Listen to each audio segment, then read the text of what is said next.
Audiobook by Fate's Reader. Don't forget to subscribe and like the channel for more epic series. Drop your recommended novel below. We love to know what you want to hear next. Tales of Hurting Gods. Chapter 351. The World Astonishing Sword. Village chief blinked and probed. Could his surname be Qin as well? Hermit Qin Mu sneered. That's right, his surname is indeed Qin. Could Qin Chongming be an overlord body as well? Dao brother, you are making me slightly puzzled. Even we little Jade Capital don't know about overlord body, so how can you be so sure that there's such a thing as an overlord body in this world?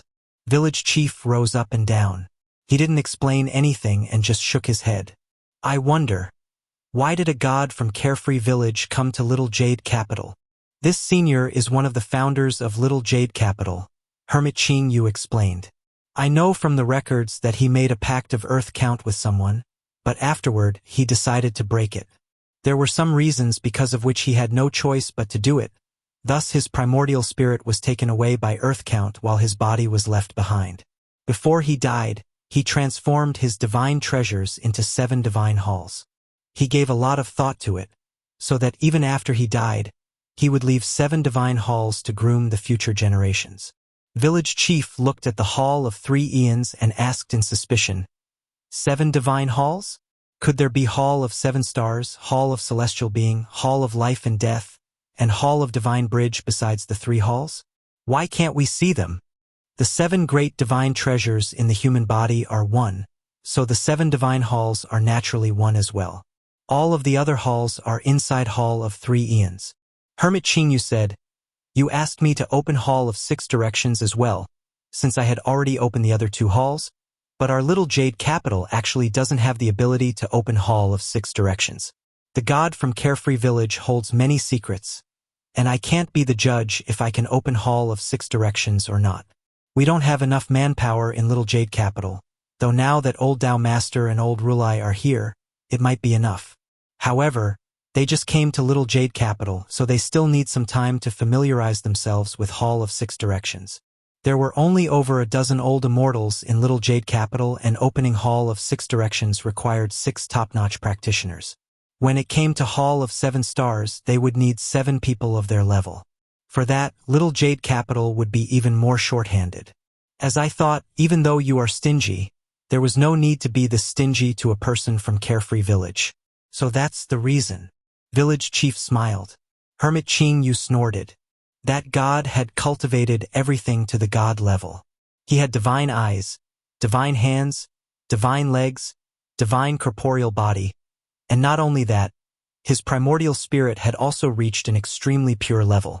The density of his magic power was also at the level of a god. Same as his wisdom. Dao brother, if human emperor chose 3 Eons breakthrough, I'm afraid he won't gain any benefit.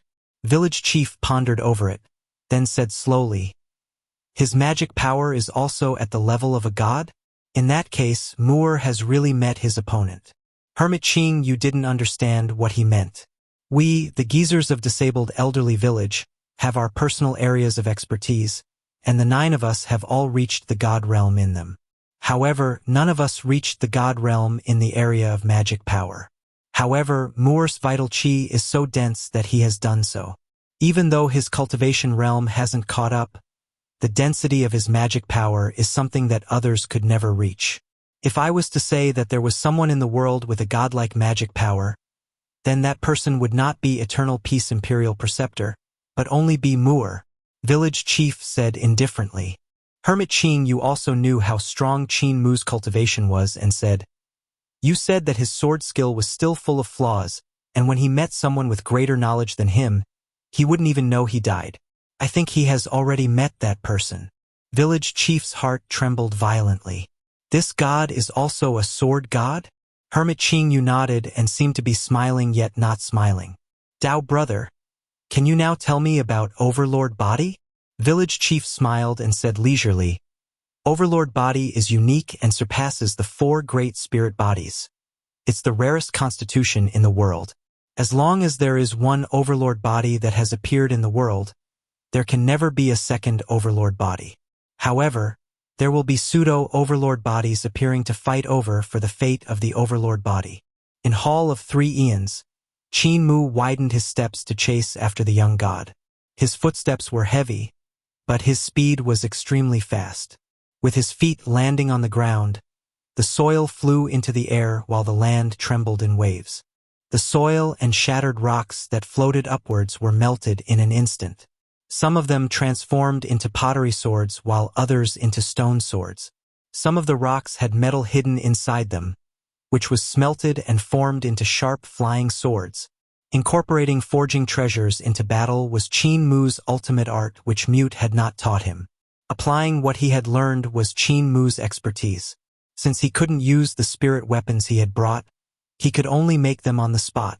When the two of them were about 300 yards apart, Qin Mu had 100 flying swords around him. At that moment, he executed his sword skill. The move he used was sword treading mountains and rivers. Qin Mu recited the name with heroism in his chest. Could the gods be cut down? Say, can. His sword light burst forth, and the flying swords attacked the young god. Sword lights flashed, but since 100 flying swords were too few, more sword lights burst forth from Qin Mu's body to make up for the lack. He rushed forward at a quick speed, and sword treading mountains and rivers laid out mountains and rivers into the distance like a scroll unfurling. This sword skill used all kinds of stuff: Qin Mu's own comprehension, village chief's teaching, imperial preceptor's enlightenment, and Qin Hanjin's guidance.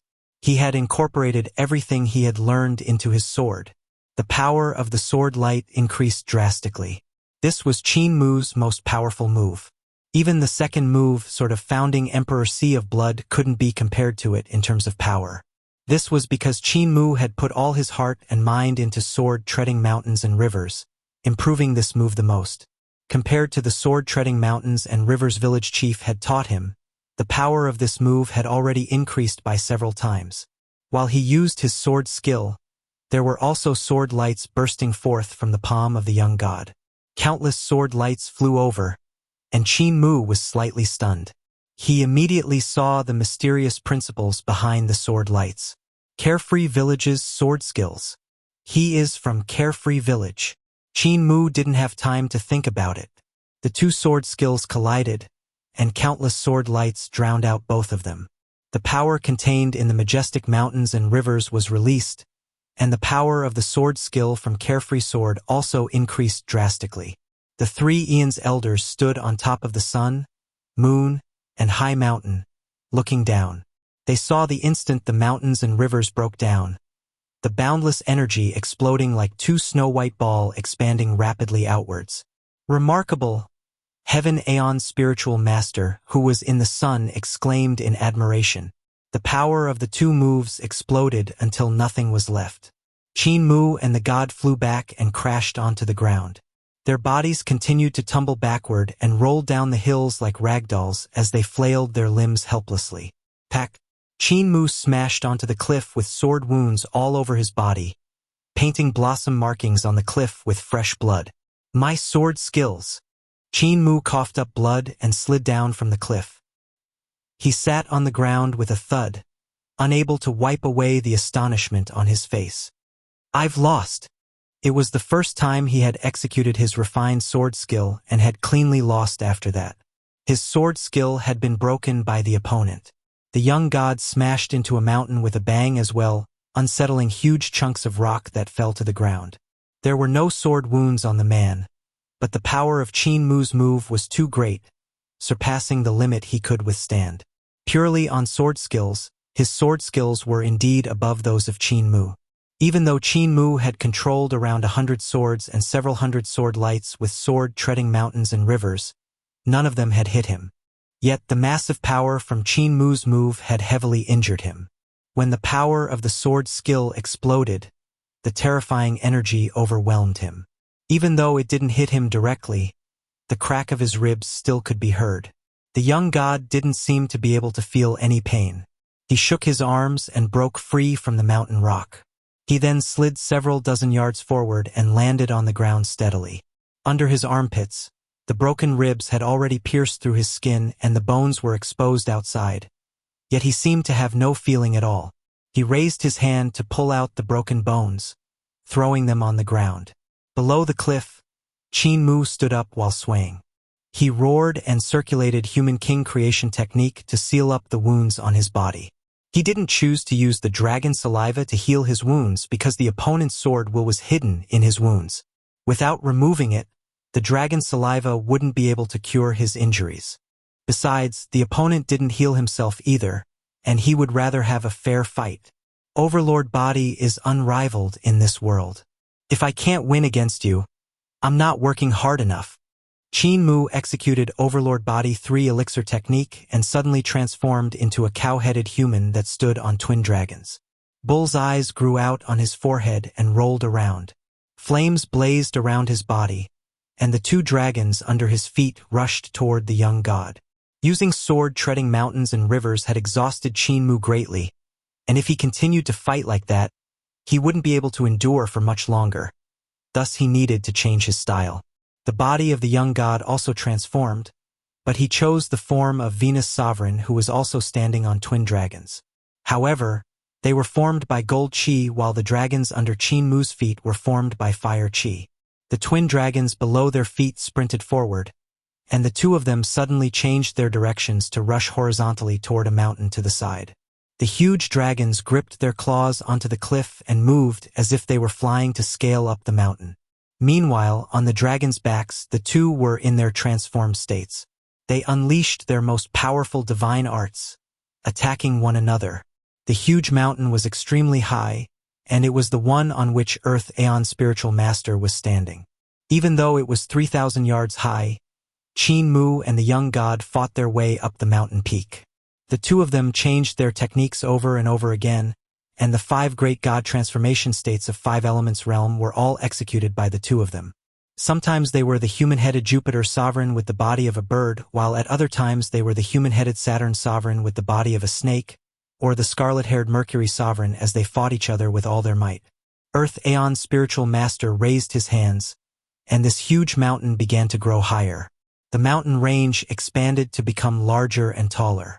Qin Mu and the young god continued to go upwards as rocks flew in all directions from their commotion. His magic power isn't any weaker than mine as well. He's definitely an overlord body. Qin Mu's was ineffably astonished. He had already subconsciously lost the upper hand and was only defending against the opponent's attacks while smelting rocks and stones to make stone, iron, and copper swords in an attempt to take advantage of having weapons. However, since he was distracted, he was being suppressed. Even though the young god was below him, he was forced to retreat upwards. The flying swords that Qin Mu had made were struck away continuously, until one could see the path they had taken from broken swords, pieces scattered everywhere. The two figures were nearly as flat as the ground while they continued to sprint upwards, showing no signs of their momentum slowing down. This mountain can't go any higher. If it continues to rise, it will crumble. Earth Aeon's Spiritual Master frowned and was about to leave the mountaintop to let them fight to their heart's content, when Qin Mu suddenly mobilized all of his magic power. Human Emperor is still too young. He forged too many flying swords and exhausted quite a lot of magic power. Now that he's fighting the young god with his brute force, he might not be able to win. As Earth Aeon's Spiritual Master said this, the two were blown backward by the vibrations and left the mountain. Qin Mu was jolted high up while the young god was blown downwards. Qin Mu tried to stop his body and the sores on his body instantly split open, spurting blood. "The outcome is decided," he shouted out and rushed downwards. Everywhere he passed by, the stone, iron, and copper swords would fly to attack the young god. The whole mountain was filled with all kinds of swords he had forged, so at that moment, there were countless blades under Qin Mu's control. The blades were all attacking the young god who had no time to avoid, so his vital chi burst forth as he executed his sword skill. The concentrated sword lights that were like a storm collided with the flying swords. His sword skill was indeed profound, but he had still lost the favorable position, thus he gotten sent to the bottom of the mountain by the power from above. Meanwhile on the cliff, even more stone, iron, and copper swords flew out to converge into a flood of swords. The speed of each blade was different, and the way they moved was also different. They were sometimes slow and sometimes fast, sometimes advancing and sometimes retreating, What Qin Mu had executed was still sword-treading mountains and river, the move which possessed the strongest power. The sword light of the young god would break through the sword rain from time to time, landing more and more blows on the youth's body. Qin Mu seemed to feel no pain as he used his sword skill to pressure the young god to smash him down. The ground came closer and closer. "You've lost." Qin Mu revealed a smile as countless swords smashed the young god ruthlessly onto the ground. Boom! The ground trembled violently, and wind swept chunks of mountain rocks which it threw in all directions. A huge and deep pit appeared on the ground, surrounded by broken blades. Bang! Qin Mu fell down as well and created a huge pit that was only slightly smaller. His feeble voice then came from there. "You are a pseudo-overlord body, heh." At that moment, movement could be heard from the other pit, and Qin Mu's blood ran cold. "You're still alive?" Tales of Hurting Gods. Chapter 352. Tofu Heart. Qin Mu struggled to get up when cracking sounds came from his legs. The bones there had fractured when he got smashed, and when he exerted force just then, they instantly broke. His whole body convulsed from the pain, and his arms broke as well. Qin Mu then didn't dare to move anymore. Even twitching and taking in a deeper breath became something he didn't dare to do. He was scared that more forceful inhale could shatter all his bones. His magic power was completely exhausted, so he couldn't even retrieve the dragon saliva from his Taotai sac to heal himself. Pain flooded him, and beads of sweat continuously flowed out. The sword-made wounds all over his body split open, and fresh blood flowed out. Qin Mu felt his body grow warmer, as if he was as scorching as lava. However, he knew this was actually an illusion. Because he had lost too much blood, his body gradually cooled down, creating an illusion in his brain. He had learned about this from Apothecary. If he continued to lose blood, he was bound to die. An explosion came from the huge pit nearby, and Qin Mu felt decrepit. Could it be that I'm the pseudo-overlord body? No, I'm just not working hard enough. I haven't unleashed all the abilities of the overlord body. He had bet almost his whole life to win by half a move, but this had exhausted him of all his battle power. Suddenly, 3 streams of air currents burst forth from the huge pit and landed on Qin Mu like 3 long rainbows as they entered his body. Qin Mu instantly felt his bones move and reconnect. The cracks sealed up while the wounds on his body recovered rapidly. The few teeth he had lost from the fight earlier were also actually growing out. Qin Mu was stunned, but then he heard a flood. The sound was coming from his body, and it originated from his surging vital qi. His cultivation was actually recovering rapidly. His strength was also recovering, and the tears in his muscles repaired themselves. Soon, all of his injuries were more or less healed. Not only that, he also felt the strange power coming from the 3 rainbows cause his spirit embryo divine treasure to undergo a drastic change. His vital qi seemed to liquefy and embrace it, which made it look like the spirit embryo was soaking in a warm ocean that was incomparably comfortable. The last time I experienced such a comfortable feeling was probably when I was 3 years old or so. I had fallen asleep on Granny's bed and tried so hard to find a latrine in my dreams. When I finally found it after much difficulty, I ended up wetting the whole bed. I was then lifted up by my leg and thrown into the snow by Granny. Qin Mu blinked. What he felt had to be the so-called 3 eons: Heaven Aeon, Earth Aeon, and Water Aeon. The energy of the 3 eons flooded over, and spirit embryo divine treasure underwent a huge change. It grew at a fast speed while the spirit platform under its feet became bigger as well. It was like a tiny land in the middle of the sea. The vital qi breathed out from the spirit embryo's nose rose into the air, and surging vital qi gathered alongside it, forming a bright red ball that hung in midair. It didn't look like a sun. The liquefied vital qi gathered together into what seemed like a ball of water, but not the moon. His spirit embryo divine treasure still couldn't be compared to that of a god. Qin Mu tried to execute Overlord Body 3 elixir technique and felt that it was still difficult to circulate it. There had to be some hidden injuries that hadn't yet healed. Congratulations, Human Emperor, for succeeding in 3 eons breakthrough. Suddenly, The mountains vanished and the sun and moon in the sky also disappeared without a trace. Qin Mu lay in a huge hall, ice-cold floor beneath him. He struggled to get up and saw 5 elders sitting in 5 positions. They were high on top and looked as ancient as 3 eons elders. He looked around, but it wasn't the hall of 3 eons that he saw. The place looked like another huge hall. The appearances of the 5 elders were also different from those of the 3 eons elders.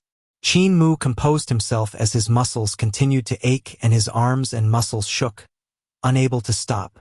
"Where are the 3 old immortals from earlier?" Qin Mu asked in a trembling voice. 3 eons elders are not here. One of the old wanderers may have been short, but his voice was extremely loud and clear. "We are 5 elements wanderers, and this is Hall of 5 Qi. We saw Human Emperor achieving 3 eons breakthrough from Hall of 5 Qi, and we really admire you. After Human Emperor broke through, you were sent to our Hall of 5 Qi to face the test of 5 Qi. I achieved 3 eons breakthrough?" Qin Mu was surprised and delighted. However, his legs didn't listen to him and couldn't stop shaking. "He's indeed the pseudo-overlord body, while I'm the true overlord body." The youth was pleased with himself. 5 elements wanderers heard what he said and were confused. They revealed expressions of doubt as they didn't know what was overlord body and its pseudo-version. Qin Mu tried his best to stand steadily, but his legs kept shaking badly. His arms also didn't listen to him. One of the old wanderers frowned and said, "Human Emperor is the 2nd person who has passed 3 eons breakthrough. Do you plan to challenge 5 Qi breakthrough?" Qin Mu just sat down on the ground so that he wouldn't embarrass himself for not standing steadily. He asked, "How is 5 Qi breakthrough compared to 3 Aeon breakthrough?" "It's slightly more difficult. When Human Emperor achieved 3 eons breakthrough, your foundation became even more firm, so 5 Qi breakthrough shouldn't be too difficult for you," an old woman said with a pleasant face. "It's still slightly more difficult?" Qin Mu was frightened and shook his head. 5 seniors. Could you get around the regulations and allow me to challenge another day?" He was simply too weak to challenge 5 Qi breakthrough right then. Even though he had achieved 3 eons by defeating the young god and his injuries had mostly healed, the soreness in his corporeal body wasn't even close to fading away. Furthermore, the last strike when going down from the mountain that was several thousand yards high left an impact on him that was too large for his heart to withstand. Not only was his corporeal body trembling, his soul was also swaying to and fro, almost leaving his body. The 5 wanderers could see that his condition wasn't good, so they looked one another in the eyes. One of the elders said, "Our little jade capital has never had this happen before. If someone passes the test of 3 eons, they can enter our Hall of 5 Qi and leave when they are defeated. Taking a break midway has never happened before." An old woman then spoke up. "However, 3 eons breakthrough is too rare. The last person to break through is from 7,000 years ago.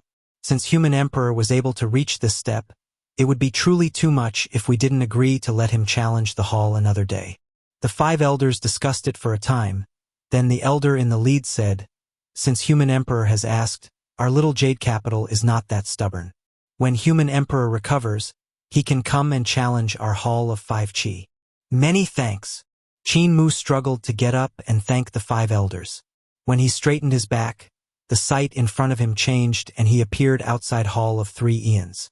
The 3 eons elders were talking to Hermit Qin Mu, who had an expression of astonishment while Village Chief had an unpretentious look of pride. "Human Emperor." The 3 eons elders greeted him, and Heaven Aeon's spiritual master asked in astonishment, "Why has Human Emperor come out before taking the test of 5 Qi?" Qin Mu's legs were still shaking, so he said, 5 elements wanderers knew that my condition wasn't good, so they allowed me to come back later for the challenge. Immortal Qin Yu, can I get a few days before the test at Hall of 5 Qi?" Hermit Qin Yu's expression softened and he said firmly, "Human Emperor's condition now is indeed not suitable to continue fighting. There's Hall of 6 Directions after Hall of 5 Qi, and Old Dao Master and Old Rulai still need some time to familiarize themselves with it. Oh well, Human Emperor can come to our little jade capital another day to break through both halls." Qin Mu probed, "In that case, about inviting the experts of Little Jade Capital to come down the mountain, Hermit Qin Mu smiled. I had promised to come with you if you defeated the 3 disciples of my little jade capital. Now that you achieved 3 Eon's breakthrough as well, you have already exceeded my expectation. Since I have promised you, I naturally can't go back on my word. Qin Mu was astonished. Hermit Qin Mu didn't show him a single pleasant expression since he had come up the mountain, scorning him from the start. Yet he was suddenly so easy to talk to. Hermit Qin Mu looked at the 3 Eon's elders and said, 3 senior brothers, I shall follow Human Emperor down the mountain to settle some worldly affairs. May senior brothers help me look after my duties during these days that I will not be on the mountain. Water Aeon's spiritual master said, the worldly affairs are full of distractions and the hearts of immortals can be hard to calm. Be careful of disturbing your clear heart when you go down the mountain. Hermit Qin Mu smiled. I have already underwent an experience in the mortal world, so my mortal heart is long dead. Don't worry, I'll definitely return.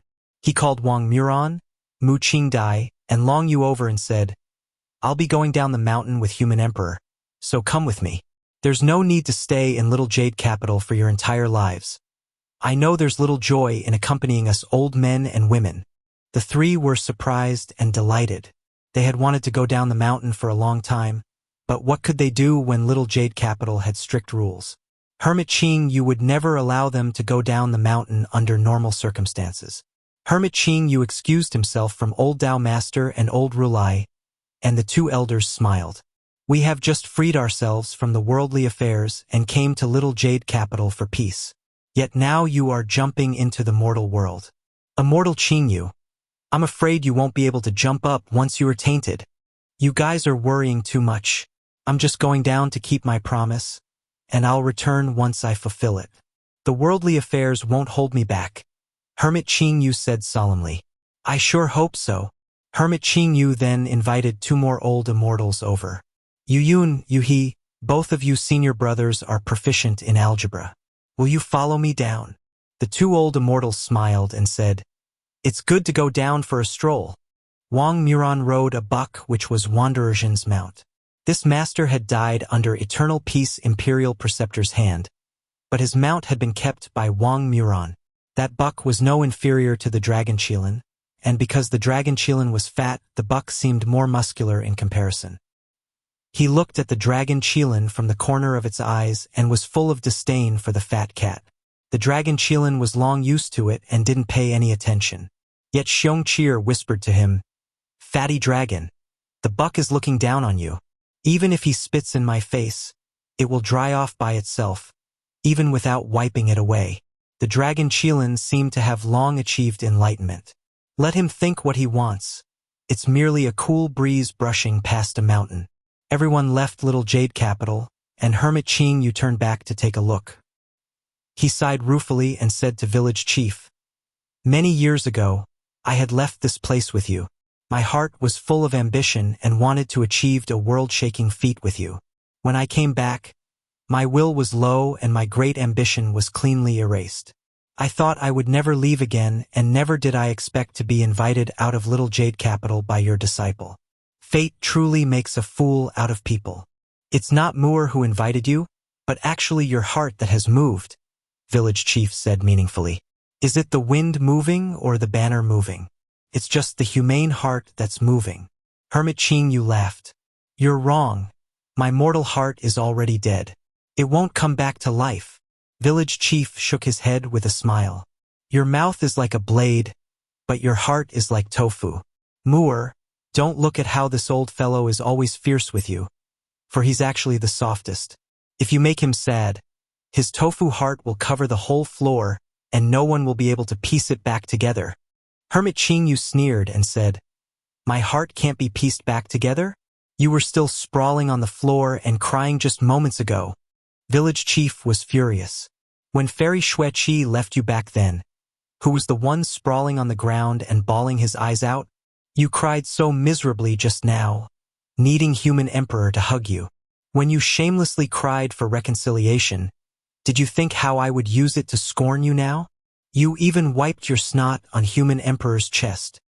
Qin Mu stared with his eyes wide open. The 2 old men were almost 1,600 years old added together, Yet they still fought non-stop, exposing the faults of each other and digging out the ugly past. They are becoming younger and younger. They're like old children. Qin Mu shook his head and thought to himself, where has Grandpa Cripple gone to? If the experts of Tao sect didn't catch up to him, he should have entered Little Jade Capital long ago. I was delayed for 2-3 days here, so it should have been enough for Grandpa Cripple to rummage through Little Jade Capital several times. Also, I wonder how's the battle on the prairie. Did Imperial Preceptor reach Roland's Golden Palace? On the large snow mountain outside Roland's Golden Palace was a massacre.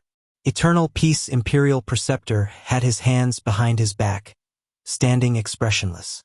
His gaze moved to the majestic palace that was decorated with gold and jade in glorious splendor. Behind him, the army of Eternal Peace army of tens of thousands of men was arranged in neat rows. The soldiers didn't make any sound, and even the strange beasts of the army were silent. A general came forth and said as he bowed, Imperial Preceptor, Conrwandi has come to surrender. Tales of Hurting Gods. Chapter 353, 4 Sovereigns of High Heavens. Let him come up, Eternal Peace Imperial Preceptor said indifferently. Conrwandi was tightly wound in chains while a few soldiers followed behind him, pushing him forward. Criminal Rwandi. Conrwandi was about to kneel down when Eternal Peace Imperial Preceptor held him up. With a smile that was not a smile, he said, Senior Brother Rwandi wants to frame me for being corrupt? Conrwandi took the chance to get up and smiled. If I could spoil the friendship between you and Emperor Yanfeng, I might get a chance for a comeback. Eternal Peace Imperial Preceptor shook his head. You can't spoil it. Even if you pay your respects to me in front of the whole army, the Emperor will still not suspect me. It's just that the contrarians will make my head ache. If I can have one less trouble, it's better. Senior Brother Rwandi, take off the chains. I won't accept your surrender. You shall surrender yourself to the Emperor personally when we come back to the capital. Conrwandi shook himself, and the chains on his body broke off inch by inch. The soldiers were all astonished and took a step forward. However, Eternal Peace Imperial Preceptor raised his hand to have them fall back. There's no need to be on guard. Conrwandi's gaze flickered. I've heard that Imperial Preceptor had fought with a god and suffered heavy injuries. Even though you had Little Poison King and Little Divine Physician healing you, your current cultivation is still yet to recover to its peak. Aren't you afraid of me suddenly springing into action and killing you? I'm not, said Eternal Peace Imperial Preceptor. I might have been a month ago, but since I comprehended the sword path, there's no need for me to be scared even with my injuries. If you attack, you will die. Conrwandi was terrified. Eternal Peace Imperial Preceptor raised his head to look at Roland's Golden Palace that was in front of them while saying leisurely, Senior Brother Rwandi, please take a look. Roland's Golden Palace is well fortified, with great shamans and shaman kings guarding it. It's easy to defend and hard to invade, so if I force this invasion, my army will definitely suffer heavy casualties. I can even feel terrifying auras hidden inside the palace which must come from the previous bodies of Grandmaster. I can feel 18 auras that are like gods, and that's why I'm still stationed here and am yet to make a move.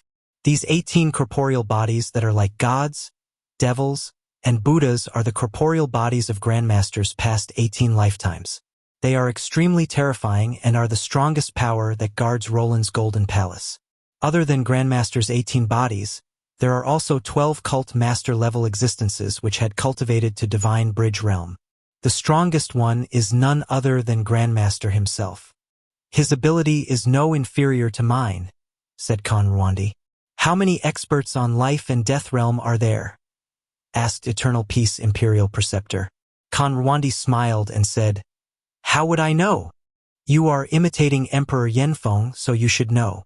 Eternal Peace Imperial Preceptor took a look at him and said softly, For example, the names, abilities, and spirit weapons of all the experts in Heavenly Saint Cult, Tao Sect, and Great Thunderclap Monastery are all in my hands.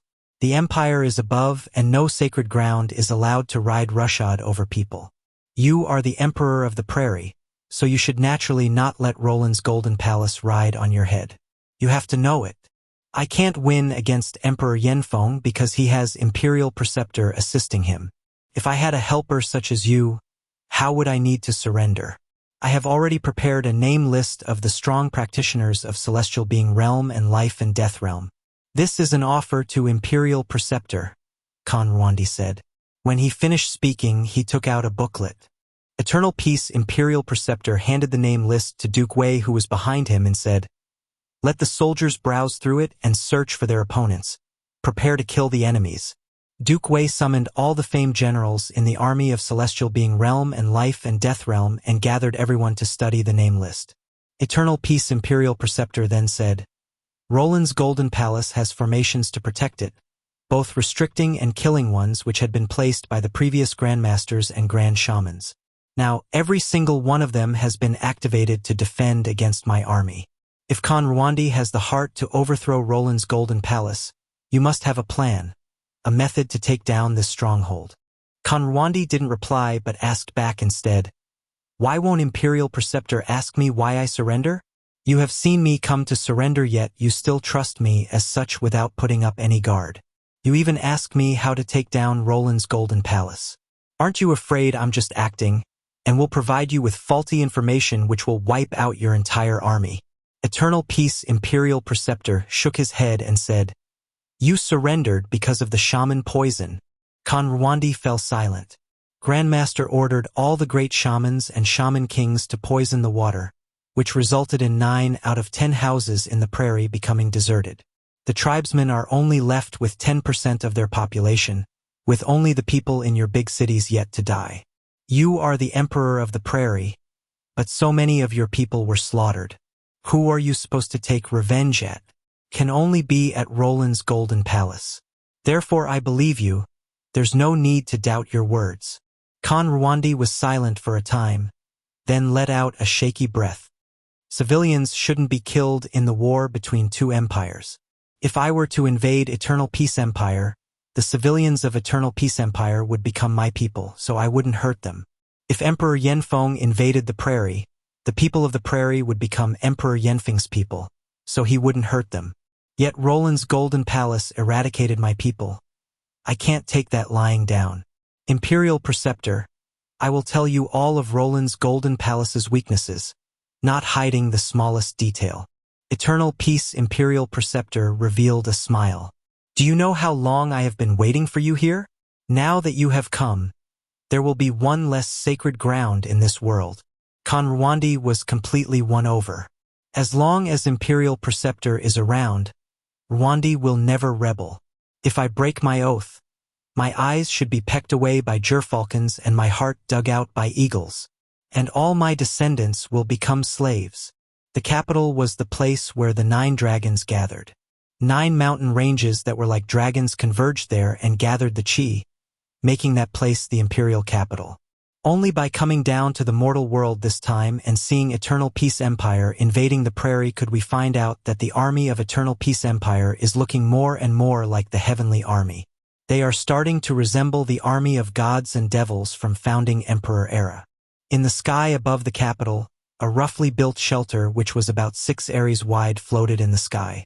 On the cloud under it, a couple extraordinary-looking men and women were sitting at the top of the cloud. With the shelter covering the sun above, they looked below at the destiny of Eternal Peace Empire. Those men and women were all very handsome and pretty, and none of them look old, but their cultivations were terrifyingly high, like those of gods and Buddhas. One of them was Star Sovereign Xiao, who had Yu Lu and the rest of the girls serving him at the side. Su Xianxia was also around, but he was standing beside another young man who was his master, Jade Sovereign. They were not the only ones that had come out. There were 4 leaders in high heavens, and other than Star Sovereign Xiao and Jade Sovereign, there was also Flower Sovereign and Star Sovereign Yen. Because Village Chief had left great ruins, the 4 leaders of high heavens had actually all went out. The 4 of them were looking down with startled expressions. "I didn't examine them in detail when I came to send disaster the previous time," Jade Sovereign mumbled. "Back then I only roughly looked at the 9 dragon veins of the capital, and which had allowed Eternal Peace Empire to become a major power." Flower Sovereign was a beautiful woman, and her voice was as melodious as the chirping of the yellow oriole. She said, "These 9 dragon veins are the Yellow Dragon Mountain Range, but besides them, there are also 4 river dragon veins: Mud River, Gold River, Surging River, and Li River." Her palm gently stroked the air, and her vital chi transformed into a mirror which revealed the underground layer of Eternal Peace Empire. That mirror could actually penetrate to the depth of over 10 miles and show 3 huge dragons. They were the magma rivers beneath the city. Including these 3 fire dragon veins that are hidden underground, there are already 16 dragon veins in Eternal Peace Empire, said Jade Sovereign. Star Sovereign Xiao shook his head. Not only that, look at the shore of Eternal Peace Empire. The mountain ranges near there are going up and down irregularly, like 2 dragons coiling around each other. There are 2 more dragon veins, even if I'm not sure what they're called. With 18 dragon veins, it's no wonder Eternal Peace Empire is full of talents and achieving meteoric success. The prairie being annexed by Eternal Peace is just a matter of time. Imperial Preceptor should already have reached Roland's Golden Palace by now. How many dragon veins are on the prairie? Star Sovereign Xiao asked solemnly. The other 3 sovereigns' hearts trembled slightly. And also the snow plains in the north, in Wolf Store Country, how many dragon veins are there? The number of Eternal Peace Empire's dragon veins surpasses my expectations. It would be fine if it was just 1 dragon vein. It would be hard to change the situation then. However, if all the dragons are to ascend to heaven, this would be stealing the fate of heaven and earth. I feel that killing Old Human Emperor is a small matter when compared to finding the main dragon vein in Eternal Peace Empire and taking it away or changing it. We have to make the other dragons lose their leader, said Star Sovereign Xiao. Jade Sovereign mumbled to himself for a bit, then said, "If the main dragon vein is gone, the dragons will have no leader and the fate will fall apart. All the heroes in the world will rise and shatter Eternal Peace Empire. This is indeed a good idea. Which dragon vein is then the main in Eternal Peace Empire?" Everyone looked around and searched for a moment, but they still couldn't see which was the main vein. In that case, let's invite Dragon Rearing Sovereign to look for the main vein. He rears the dragon race, so he should be able to differentiate the different types of dragon. He's also good at working with the terrain. Qing, Yao Hua, go back to high heavens and invite Dragon Rearing Sovereign down to examine the dragon veins of Eternal Peace Empire to locate the main vein, said Star Sovereign Xiao. Qing and Yao Hua acknowledged before leaving in a hurry. Jade Sovereign smiled. For Sword God to not appear until now, what a downer. I thought he would come straight away when we released our aura, but he's actually acting scared. This had never happened before, so it looks like Sword God has truly grown old. This is the sorrow of a mortal body. Flower Sovereign smiled and said, no matter how strong they are in their prime, their chi and blood will still wither and fail when reaching old age. Calculating it, his time is up in 2 years from now. To live out these 2 years, he had chosen to avoid the battle. How pathetic. Su Xianxia, have you found the new human emperor? Disciple had met the person by chance but did not recognize him, so missed the chance. However, I gave him a bag of tea and he invited me to the capital of Eternal Peace Empire for a drink. I think I can meet him again if I go there. Jade Sovereign was interested. How are the abilities of this new human emperor? Very high. Su Xianxia recalled when he had clashed with Qin Mu and said, his magic power at that time was extremely dense, and his vital chi cultivation was even denser than mine. However, his moves and divine arts were inferior to mine, and his comprehension of divine art was also weaker than mine. Cultivation even denser than yours? The 4 sovereigns of high heavens revealed expressions of astonishment. Su Xianxia's cultivation overwhelmed the entire high heavens, and even the cultivations of the 4 sovereigns were inferior to his. Yet there was actually someone whose cultivation actually surpassed his. However, I have gone to Little Jade Capital and patched up the shortcomings in my cultivation, Su Xianxia said. If he didn't receive the same opportunity, my cultivation will be stronger than his. Jade Sovereign revealed a smile and said, go to the capital, kill him, and return to high heavens as soon as possible. The human world is a tainted place, so it isn't good to stay here for long. We shall find a place to wait for Dragon Rearing Sovereign and check the dragon veins. It would naturally be good if Sword God dared to accept the challenge, but if he doesn't, we will return after taking away the main vein. Su Xianxia acknowledged his words. I shall let Jing Yan and Yu Lu follow you so that other rats won't lay their hands on you, said Star Sovereign Xiao. Yu Lu and Jing Yan were secretly delighted. Yu Lu carried a jade vase while Jing Yan hugged a pipa in her arms as they followed Su Xianxia to the capital. The four sovereigns of high heavens saw that the sky was becoming dark, so they lowered the cloud. They came to a serene place, and the shelter landed on the ground. This place had verdant hills and limpid water, with no villages in the surroundings, yet there was a house in front of them. When the door to the house opened, an elegant woman walked out. She carried a small and delicate wooden bucket to fetch water. The four sovereigns of high heavens blushed at the sight of her, and their hearts pounded violently. Even Flower Sovereign, the most beautiful goddess in high heavens, became slightly ashamed of herself and felt inferior. Yet, at the same time, she was infatuated with this woman. This is a true beauty that makes even gods envious. While the four sovereigns stabilized their hearts, the woman noticed the shelter that had appeared out of nowhere. She looked at the group and greeted the four of them. For esteemed guests, the sky is turning dark, and you should not go out at night. Adoration was born in Jade Sovereign's heart, and he smiled. Fairy, this place isn't great ruins, so why can't we go out at night? Even if it were great ruins, we could do as we will. Adoration was also born in the hearts of Star Sovereign Xiao and Star Sovereign Yin. They wanted to get closer to the woman, so they smiled from ear to ear. Charming time, beautiful scenery, and a beauty for a neighbor. This is truly a sacred ground.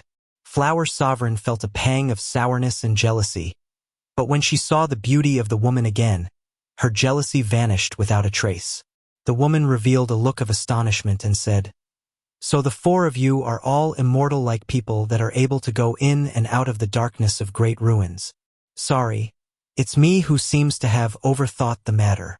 When she finished speaking, she went to fetch the water for which she had come out.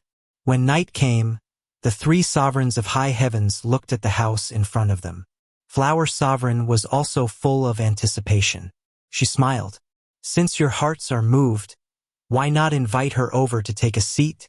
As she was saying that, the door of the house opened. A laugh that could make a person's blood boil and run quicker sounded out. For esteemed guests have come from afar, yet as the owner of this place, I have come late. The four sovereigns of high heavens looked over under the hazy moonlight, and they all exclaimed in unison, This is truly a peerless beauty for which even immortals will fall. Tales of Hurting Gods. Chapter 354. Little Demon Fox. Those gods from high heavens didn't hide their auras, and it seems like they went to Granny C's place. Butcher and Blind were staying in Relax Prefecture that was 1,000 miles away, but Blind still seemed to be able to see what he wanted. He had a weird expression when he said, It's night time now. Old Devil Lee has come out again. Meeting Old Devil Lee with the appearance of Granny C, they are probably going to die, Butcher said in astonishment. Blind's expression became weirder and weirder. Old Devil Lee is chatting with them. Then they really are going to die. When Old Devil Lee was in the village, who wasn't smitten? Even village chief didn't dare to look at him, and only you could disregard Granny's beauty. When do you think those four sovereigns will fall out with one another and start fighting? Butcher said. Blind shook his head. They are gods after all, how would they fight over a woman? I think, they have really started fighting. Blind looked for a moment and let out a sigh of relief. He said, They are just competing with one another, but their competitive spirits are very strong. They are not far from fighting. Granny C really is a troublemaker. Butcher shook his head. Granny is not a troublemaker, but Cult Master Lee is Granny C is very kind and would never harm us. Yet once Cult Master Lee came out, the village was almost separated. That's right, have you seen Deaf and Mute during your journey? They are usually never away from each other. I haven't seen them. Blind smiled. Mute ran away chasing a ship and Deaf went to chase him, but he was most likely unable to catch up. Mute's speed is very fast, only slightly inferior to that of Cripple. When do you think these four gods will become enemies? Butcher chuckled. That would depend on how long Cult Master Li wants to play with them. There's no need to worry about these 4 gods from high heavens now. We don't need to go too close. We can check out the situation after Cult Master Li has had his fun. On the Dragon Qilin's back, Qin Mu suddenly recalled something and asked Hermit Qingyu about it. Hermit Qingyu, when Su Xianxia entered Hall of 3 Eons, what breakthrough did he choose? He didn't say, but 3 Eons elders knew and told me about it. It was Heaven Aeon breakthrough. He had an easy time breaking through and said that he regretted not choosing 3 Eons breakthrough. Hermit Qingyu said. What breakthrough did he choose in Hall of 5 Elements then? Asked Qin Mu again. Earth element breakthrough in Hall of 5 Element. Among the 5 elements, the earth element is the strongest. Qin Mu nodded. Su Xianxia was indeed very strong. His abilities in the past were no weaker than his own, and even though his cultivation had been slightly weaker, his divine art was much more intricate. Since Su Xianxia had broken through Hall of 3 Eons and Hall of 5 Qi, his shortcomings in cultivation should have been patched.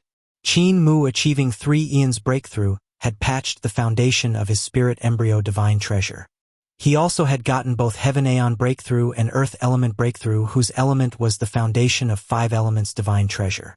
Yet it was still hard to say if Qin Mu's magic power could suppress the other. Before, I didn't know he was a disciple of high heavens and even asked some tea from him. I even owe him a drink. Qin Mu pondered it for a moment. Su Xianxia was still quite a nice person and had a nice bearing. He was a rare opponent, and Qin Mu very much wanted to meet him again. However, he also didn't want to meet him. Village Chief. What kind of place is high heavens? It's the place of hounds, the place where the real gods rear dogs, Village Chief said. It's at West Earth and is very mysterious, but I have never gone there, so I don't know where it is exactly.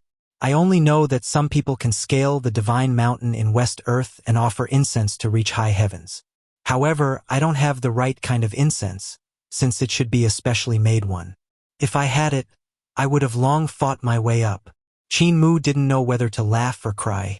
Village Chief and the strong practitioners of high heavens had probably fought their entire lives, so he didn't really like that sacred ground. Has Palace Master heard of high heavens before? Qin Mu asked xianxia. High heavens is indeed in my West Earth, and the people of True Heaven Palace have seen people of high heavens before. However, that sacred ground is very mysterious, even more so than Little Jade Capital. Xianxia's gaze flickered and she said softly, the incense that Village Chief mentioned is called Divine Incense, and True Heaven Palace has 3 sticks. If Cult Master Qin could assist me in taking back the position of the Palace Master, I could give them to him. Qin Mu blinked and didn't reply to her. He pondered over the matter and said, I wonder if Roland's Golden Palace has any of these divine incense. Pangongtso, this brat, has lived through so many lifetimes, so there must be an extremely large amount of treasures he collected, and one of them might even be this. Imperial Preceptor still owes me 100 treasures. Come to think of it, why hasn't Grandpa Cripple returned? Little Jade Capital should be looted clean by now. Shouldn't it? Xianxia sighed. After coming to the capital, Qin Mu brought everyone to Imperial College where there were few scholars left. Most of them had gone to the front lines. This is Eternal Peace Empire's sacred ground, Imperial College? Everyone looked around in curiosity. Other than Qin Mu and the Dragon Qilin, the rest of the people had come here for the first time. Compared to the other sacred grounds, Imperial College was still very young. It was not as majestic as Great Thunderclap Monastery's Mount Meru, not as serene as Dao Sect's Kunlun Jade Void Mountain, and not as mysterious as Heavenly Devil Cult's Saint Arrival Mountain. Of course, it couldn't be compared to Little Jade Capital that had a profound and long-lasting foundation. Purely on appearance, Imperial College couldn't be compared even to West Earth's True Heaven Palace. Yet such a place had produced countless famed generals and officials, giving birth to countless experts. Even though Imperial College was young, it had already shown its extraordinariness, surpassing other sects in various places. Qin Mu came to Divine Art's residence and found that his residence had been tidied up neatly. He was bewildered. Could Linger have come to Imperial College? A voice suddenly came from outside. The one who herds cows, you're finally willing to come back?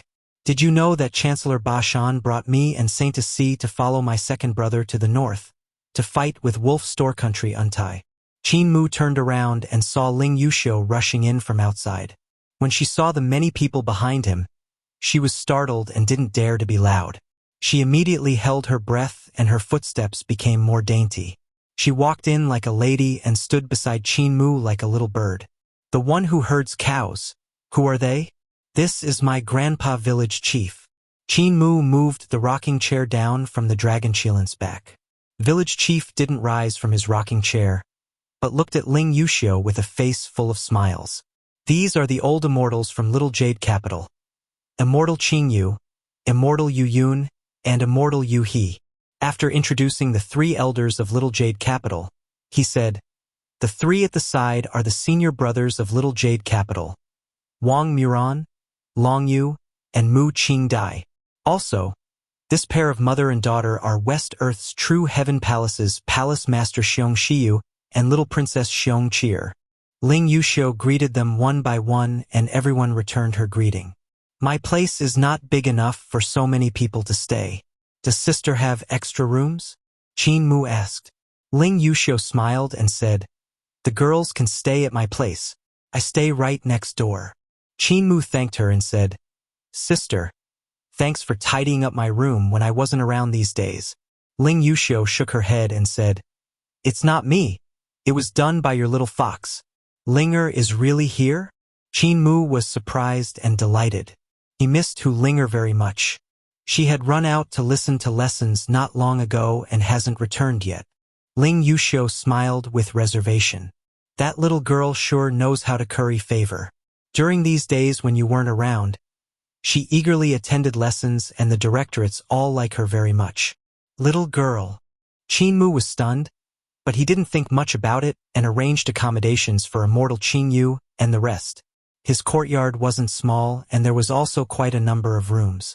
Everyone had their own rooms, while as for Xianxiu, Xianxia, and Mu Qingdai, they would stay in the opposite house.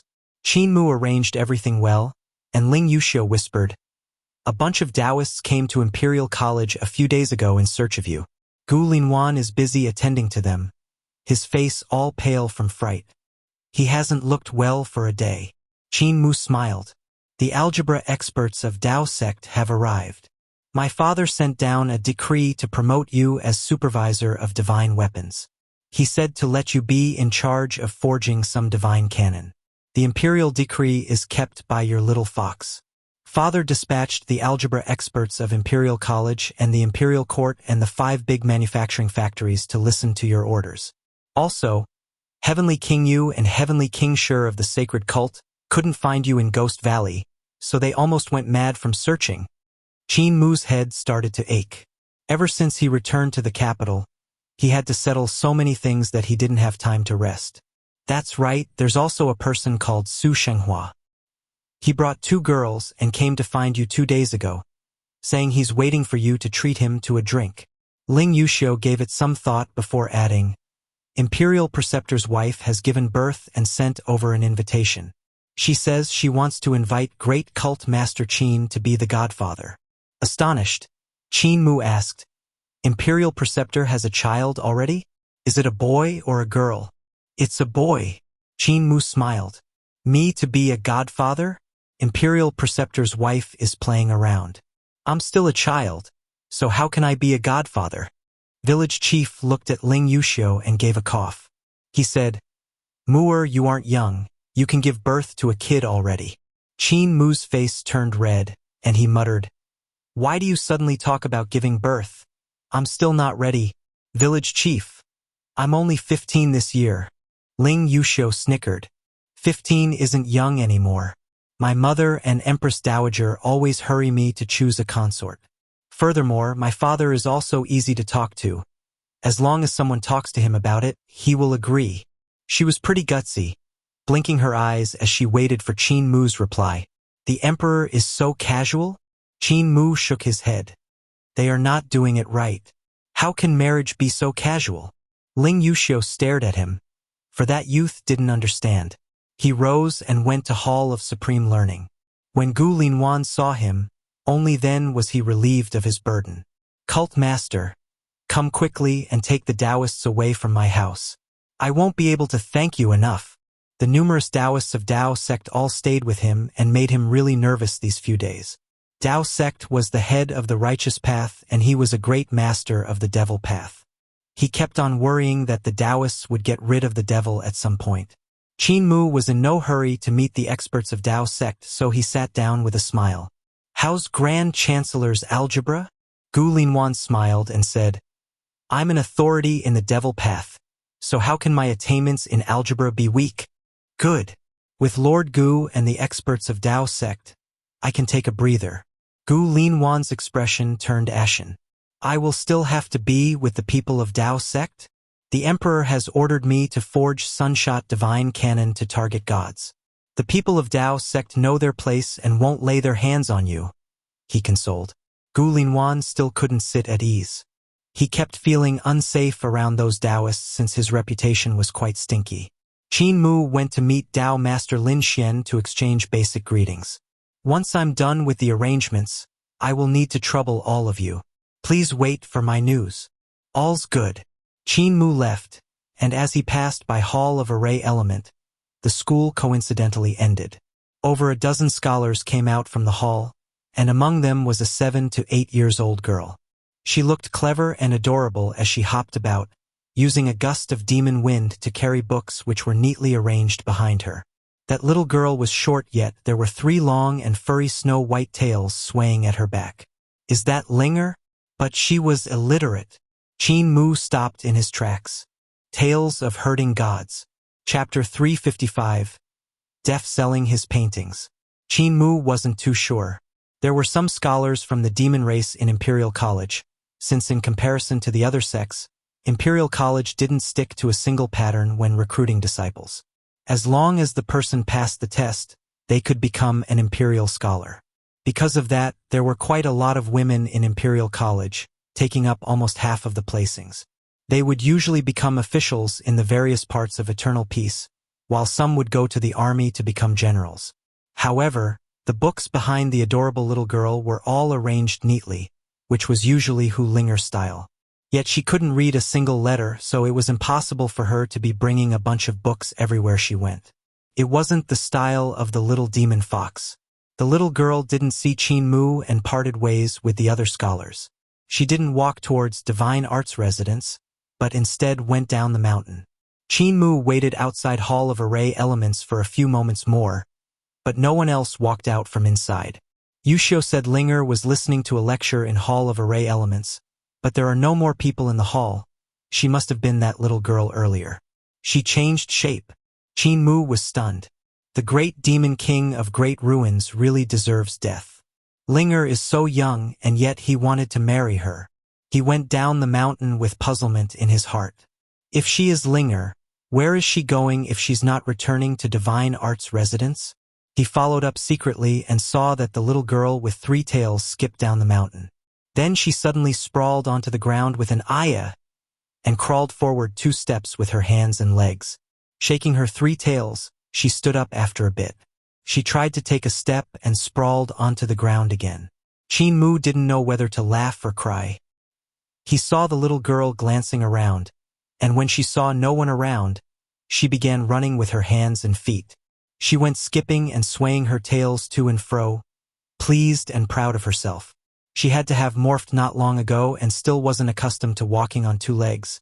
Thus she would trip once in a while when walking like a human. After morphing, she looked like a little girl but was still more agile when running with her arms and legs instead of 2 legs. Hu Linger walked out of Imperial College and went toward the city. However, since there were people walking around, she stood up again and skipped, her 3 tails behind her swaying around to keep her balance. That hump. Qin Mu saw the little girl plunging face first into the ground again, her tails rising straight up.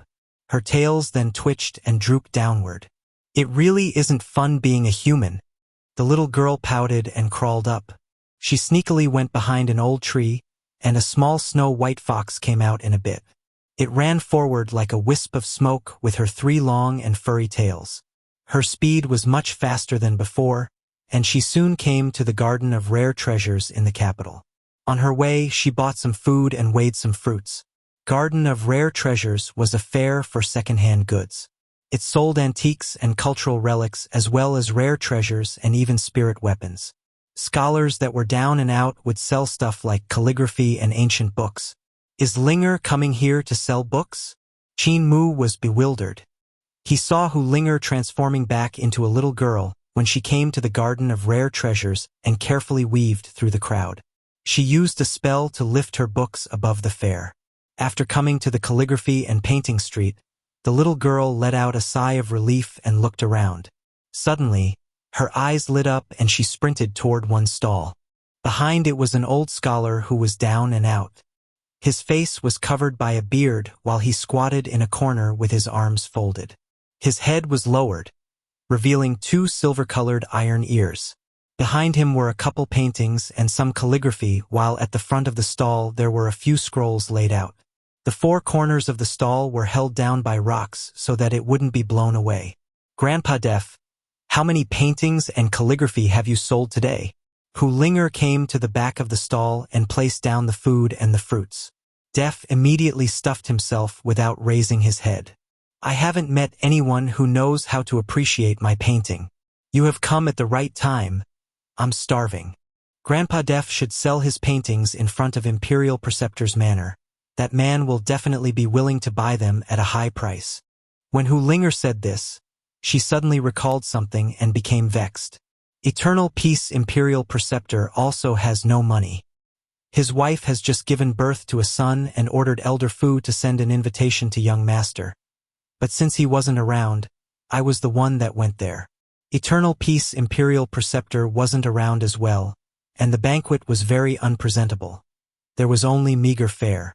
The mother and son are going to starve until their faces turn pale.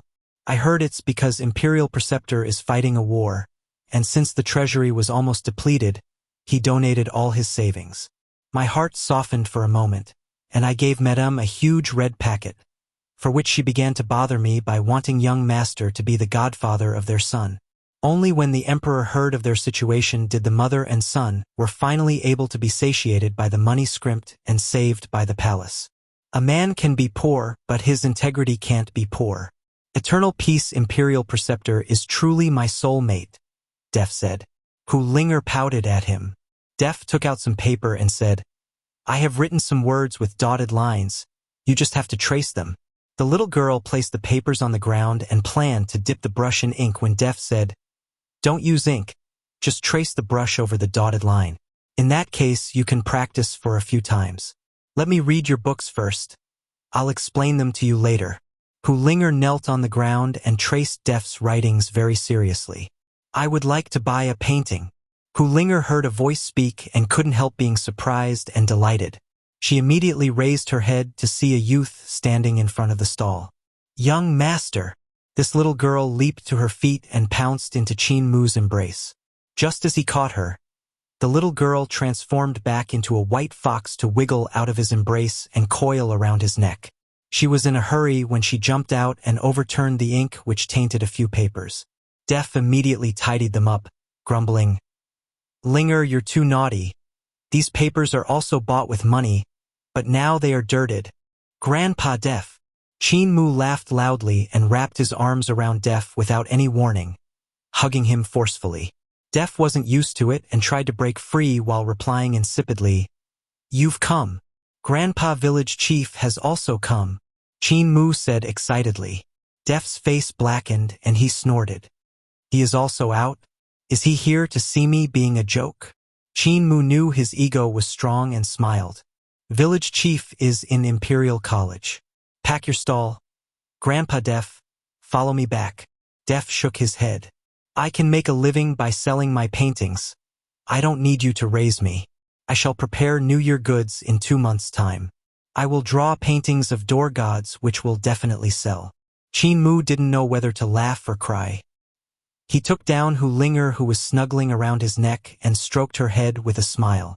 Linger is learning how to read from Grandpa Deaf? Do you recognize the words in the books? Hu Linger transformed back into a little girl and smiled sweetly. I recognize them. It's just that I don't really know their meaning. I've been running here frequently to ask Grandpa Deaf to teach me. Qin Mu put her down, his gaze bright. He said, "Grandpa Deaf can't sell his paintings like this. There are not many that know what they are worth after all. Besides, painting and calligraphy are valued in a flourishing period while gold is valued in troubled times. With the disasters in the past 2 years, there aren't many rich people. If you want to sell, you need to use some tricks." He put away all of Deaf's painting and calligraphy, piling them at one side as he raised his brush to paint. As he did so, butterflies flew out from the paper and flew around the stall. Sparrows then followed out and began to chirp around, attracting the passers-by who clicked their tongues in wonder. Qin Mu continued painting, and more birds started to fly out from the paper. There were bramblings dancing in the sky, and even a huge swan which flapped its wings to fly out. Its wings were 7 to 8 feet long when spread out and made everyone exclaim in admiration.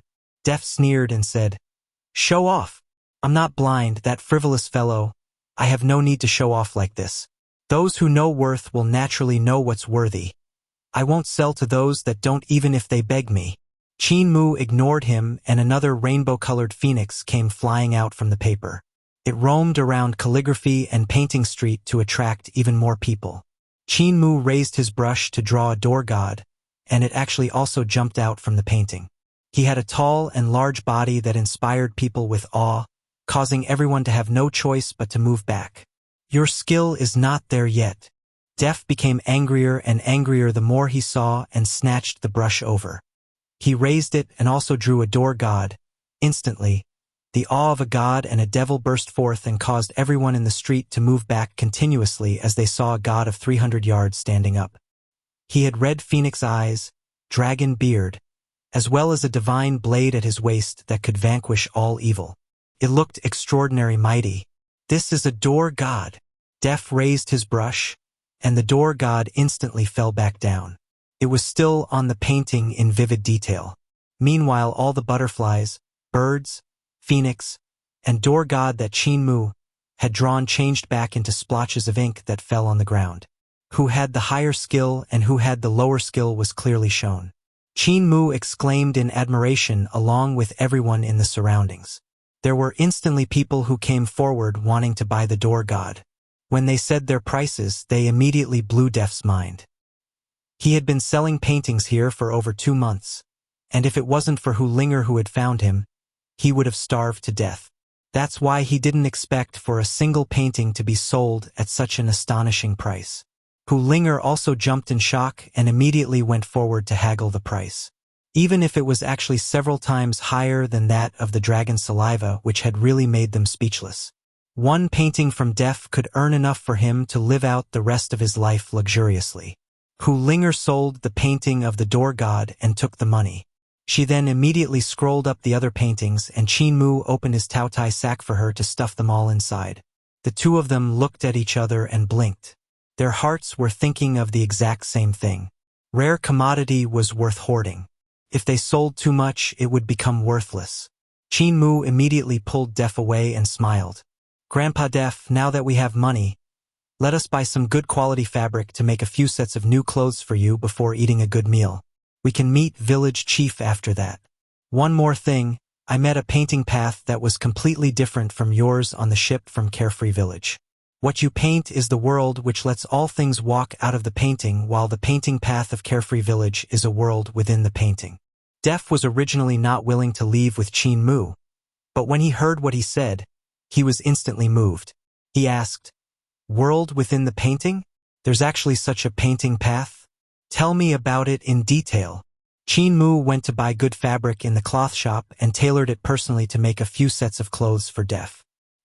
He then took out pig slaughtering knife to shave his beard and trim his hair, grooming the old man to be clean and tidy before bringing him back to Imperial College. He then said, "Grandpa Deaf, if you could join your painting path with the world within the painting, you would definitely be able to take another step forward. Imperial Preceptor asked me to forge Sunshot Divine Cannon, and this also needs Grandpa Deaf's brush.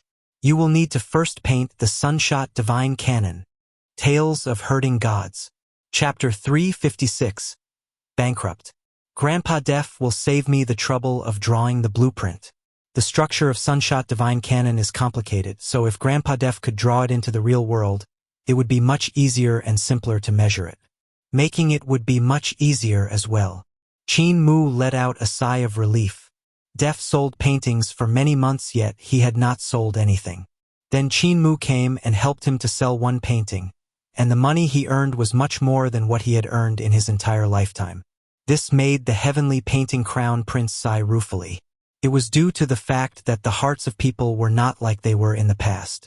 Once he did not have to worry about clothes and food. He had no reason to reject Qin Mu, who was inviting him to Imperial College to help. When Qin Mu came back, he couldn't think about resting. He immediately gathered all hands and assigned them their tasks. With Qin Yu, Yu He, and Yu Yun of Little Jade Capital, Dao Master Lin Xian, and 10 Taoists that were proficient in algebra, the algebra experts of Imperial College, the design bureau of the Imperial Court, and Heavenly Saint Cult, as well as village chief, there were a total of 26 people. Including the Dragon Qilin too, they would be responsible for drawing the pictures from the Golden Book and tidying up the space algebra model. The Dragon Qilin's attainments in algebra weren't low after all, no inferior to those of the old Taoists. The Dragon Qilin shed tears of gratitude. He had finally found a reason to not be on the dinner table, so he naturally worked with gusto. The Golden Book had no need for Qin Mu to get involved, so all his energy was focused on Sunshot Divine Canon. Wang Muran, Mu Qingdai, and Long Yu were told by Qin Mu to arrange the space algebra model and array model with the algebra experts of Dao Sect, Imperial College, Design Bureau, and Heavenly Saint Cult. Most of the secretaries from Imperial College's floor of heavenly records were experts in formation skills. They were proficient in spell divine arts and were literally walking library of techniques, thus they were also invited by Qin Mu.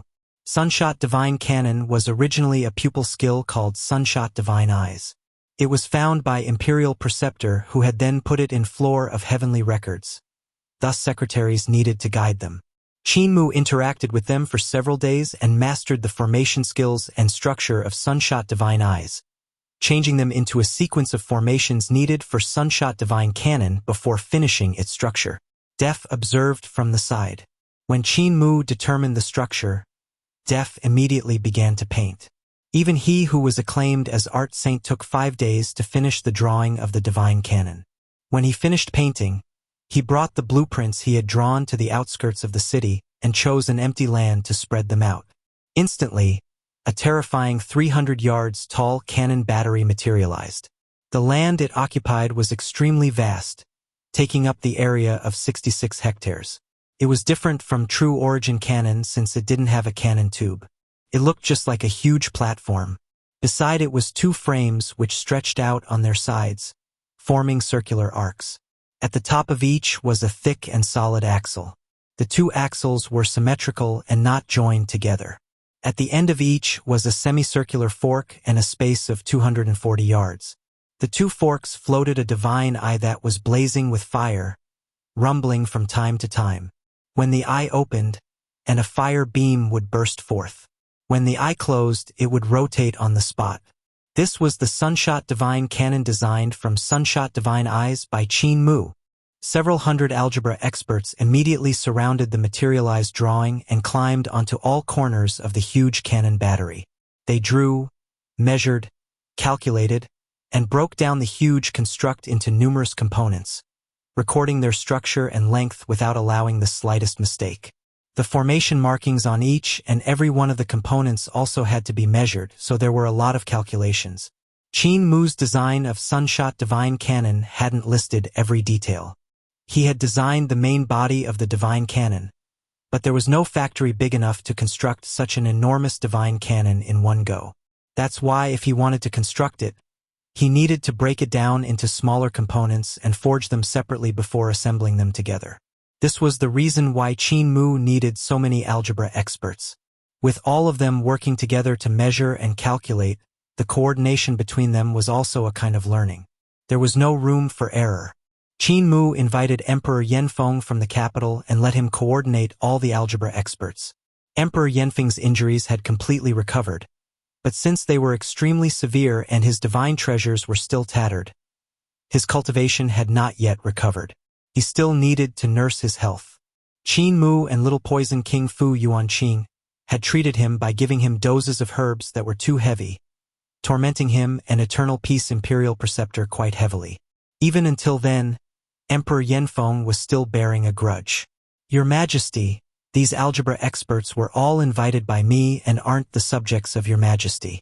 If something they do displeases you, Your Majesty can't just execute them, Qin Mu instructed. Emperor Yanfeng smiled and said, I'm not those tyrants who like to keep calling for executions. You don't have to worry. The officials from Ministry of Works came along with Heavenly Works Hall Master Shan Yoshin, having all come back from the front lines. When the war on the prairie had no longer any need for them, Eternal Peace Imperial Preceptor sent them back to the capital. Imperial Preceptor is currently attacking Roland's Golden Palace. When we left, the fight had not yet started. The government minister of Ministry of Works reported to Emperor Yanfeng. Qin Mu immediately summoned all the officials from Ministry of Works and gave them instructions. The government minister of Ministry of Works then reported to Emperor Yanfeng. Supervisor Qin found the 5 manufacturing factories that Your Majesty gave him to be too small and too far from each other. He plans to tear all of them down and build a new factory beside the river. Tear down 5 of my manufacturing factories? They were constructed with real gold and silver. He is splurging so much money because it's not his money. Off with his head, Emperor Yanfeng said in anger. Has Your Majesty forgotten? The factories of our Eternal Peace Empire were designed and improved by Supervisor Qin. The government minister of Ministry of Works said / Emperor Yanfeng's expression softened. He's indeed a capable man. Note down that he owes me his head. After a moment, Qin Mu mobilized the flying ships to tear down the 5 manufacturing factories and move them next to Mud River. Ling Yuxiu's ability to lead and command wasn't weak, so Qin Mu invited her to help coordinate the people constructing the new factory. He then ordered people to move all kinds of divine metals and rare treasures from the treasury to the new factory. Emperor Yanfeng was busy coordinating all the algebra experts so that there would be no mistake. All his energy was used up there. Some 10 days later, the calculations regarding Sunshot Divine Cannon were completed. All of the algebra experts prepared and transformed their vital qi into all the different components they had noted down. They then pieced the tens of thousands of components together without a single mistake, forming a perfect Sunshot Divine Cannon. Nearby, Qin Mu had nearly emptied the imperial treasury and even requested some black gold, black iron, and black copper from the mines all around the empire. Outside the new factory, all kinds of treasures were piled up like a mountain. The new factory had already been started up, and the new pill furnaces that Qin Mu had designed provided an even greater firepower. Hundreds of huge mechanical giants were hammering the black gold and black iron, piling up the smelted gold, silver, iron, and copper orderly. Emperor Yanfeng returned to his senses and summoned the government minister of Ministry of Works over. What's left in my imperial treasury? The government minister of Ministry of Works hesitated for a moment. Your Majesty, there's basically nothing left. All of the materials in the treasury have been emptied out by Supervisor Qin. Emperor Yanfeng walked into the new manufacturing factory and saw the inside buzzing with activity. All kinds of new machinery were activated, and the pill furnaces were blazing to maintain the operations of the mechanical giants. Boilers of all sizes were steaming with hot air while giving off dazzling rays.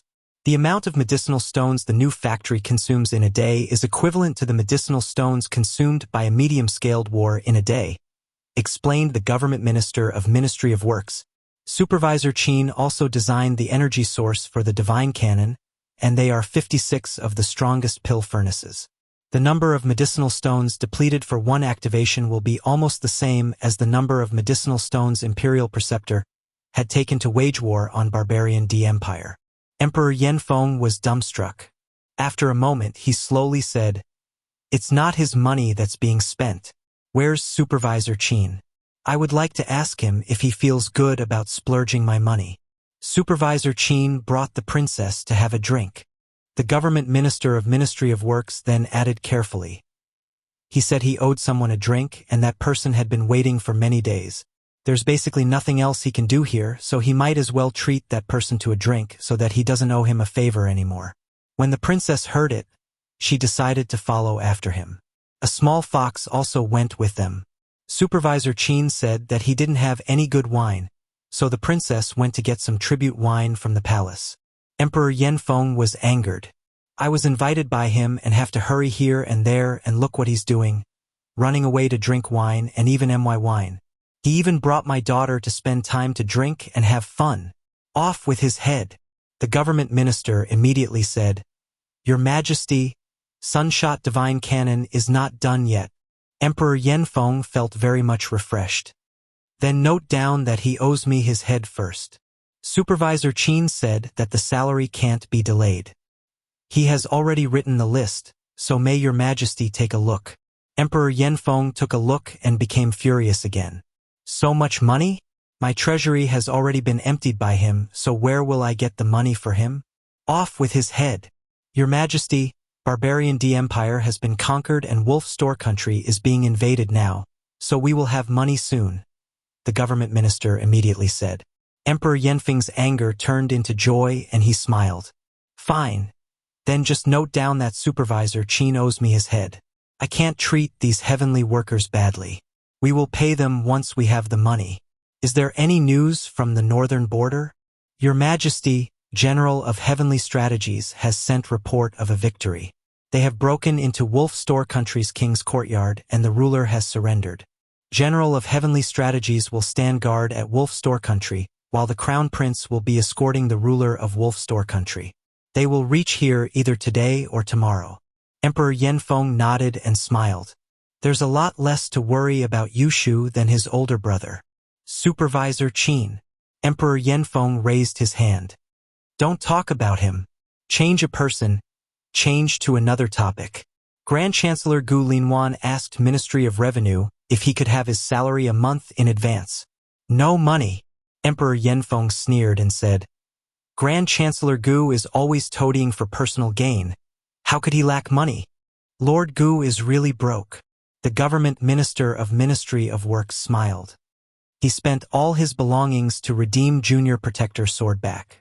I've heard the Saintess of Heavenly Saint Cult had brought the sword and asked him if he wanted it back.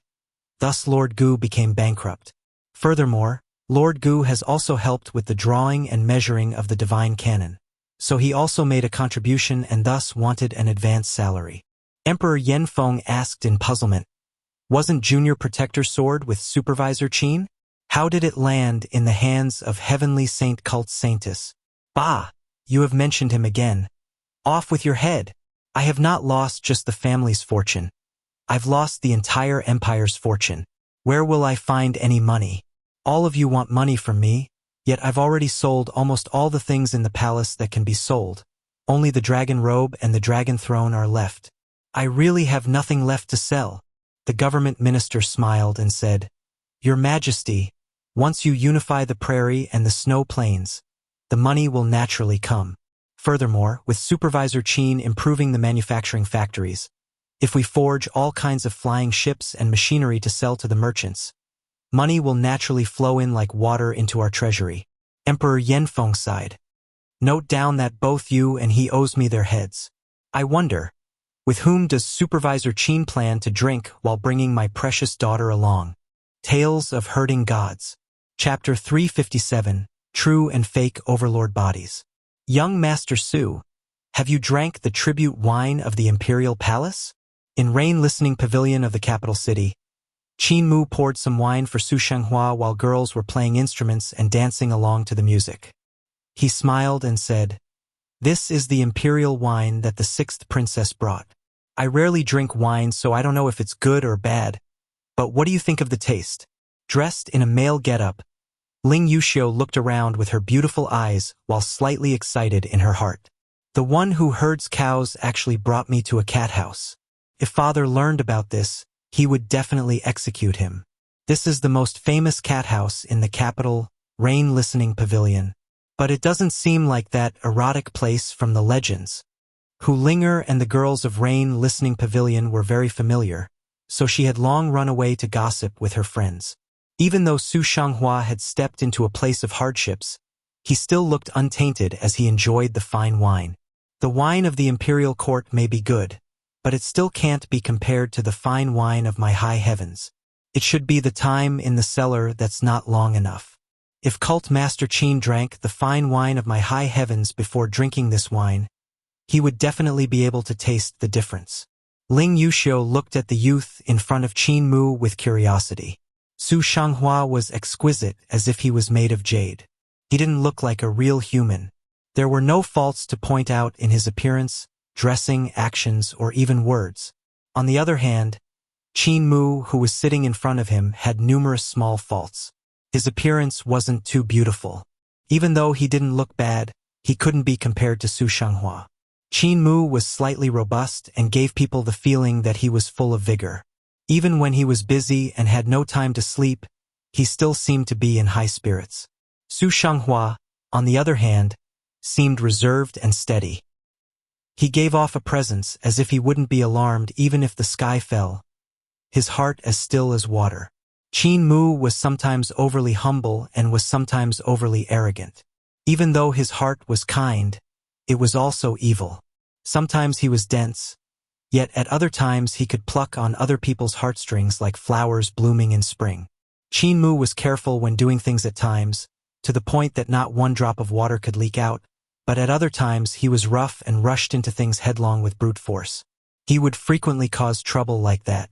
Sometimes he was very clever yet so stupid that he would make people grit their teeth in anger. However, all of this couldn't be used to describe Su Xianxia. He was like a perfect person that had no flaws. It may be overboard to describe a man as beautiful, but it wasn't the case for him. He was such a person. No matter if it was his enemy or his friend, they would have a feeling of being bathed in the spring wind when facing him.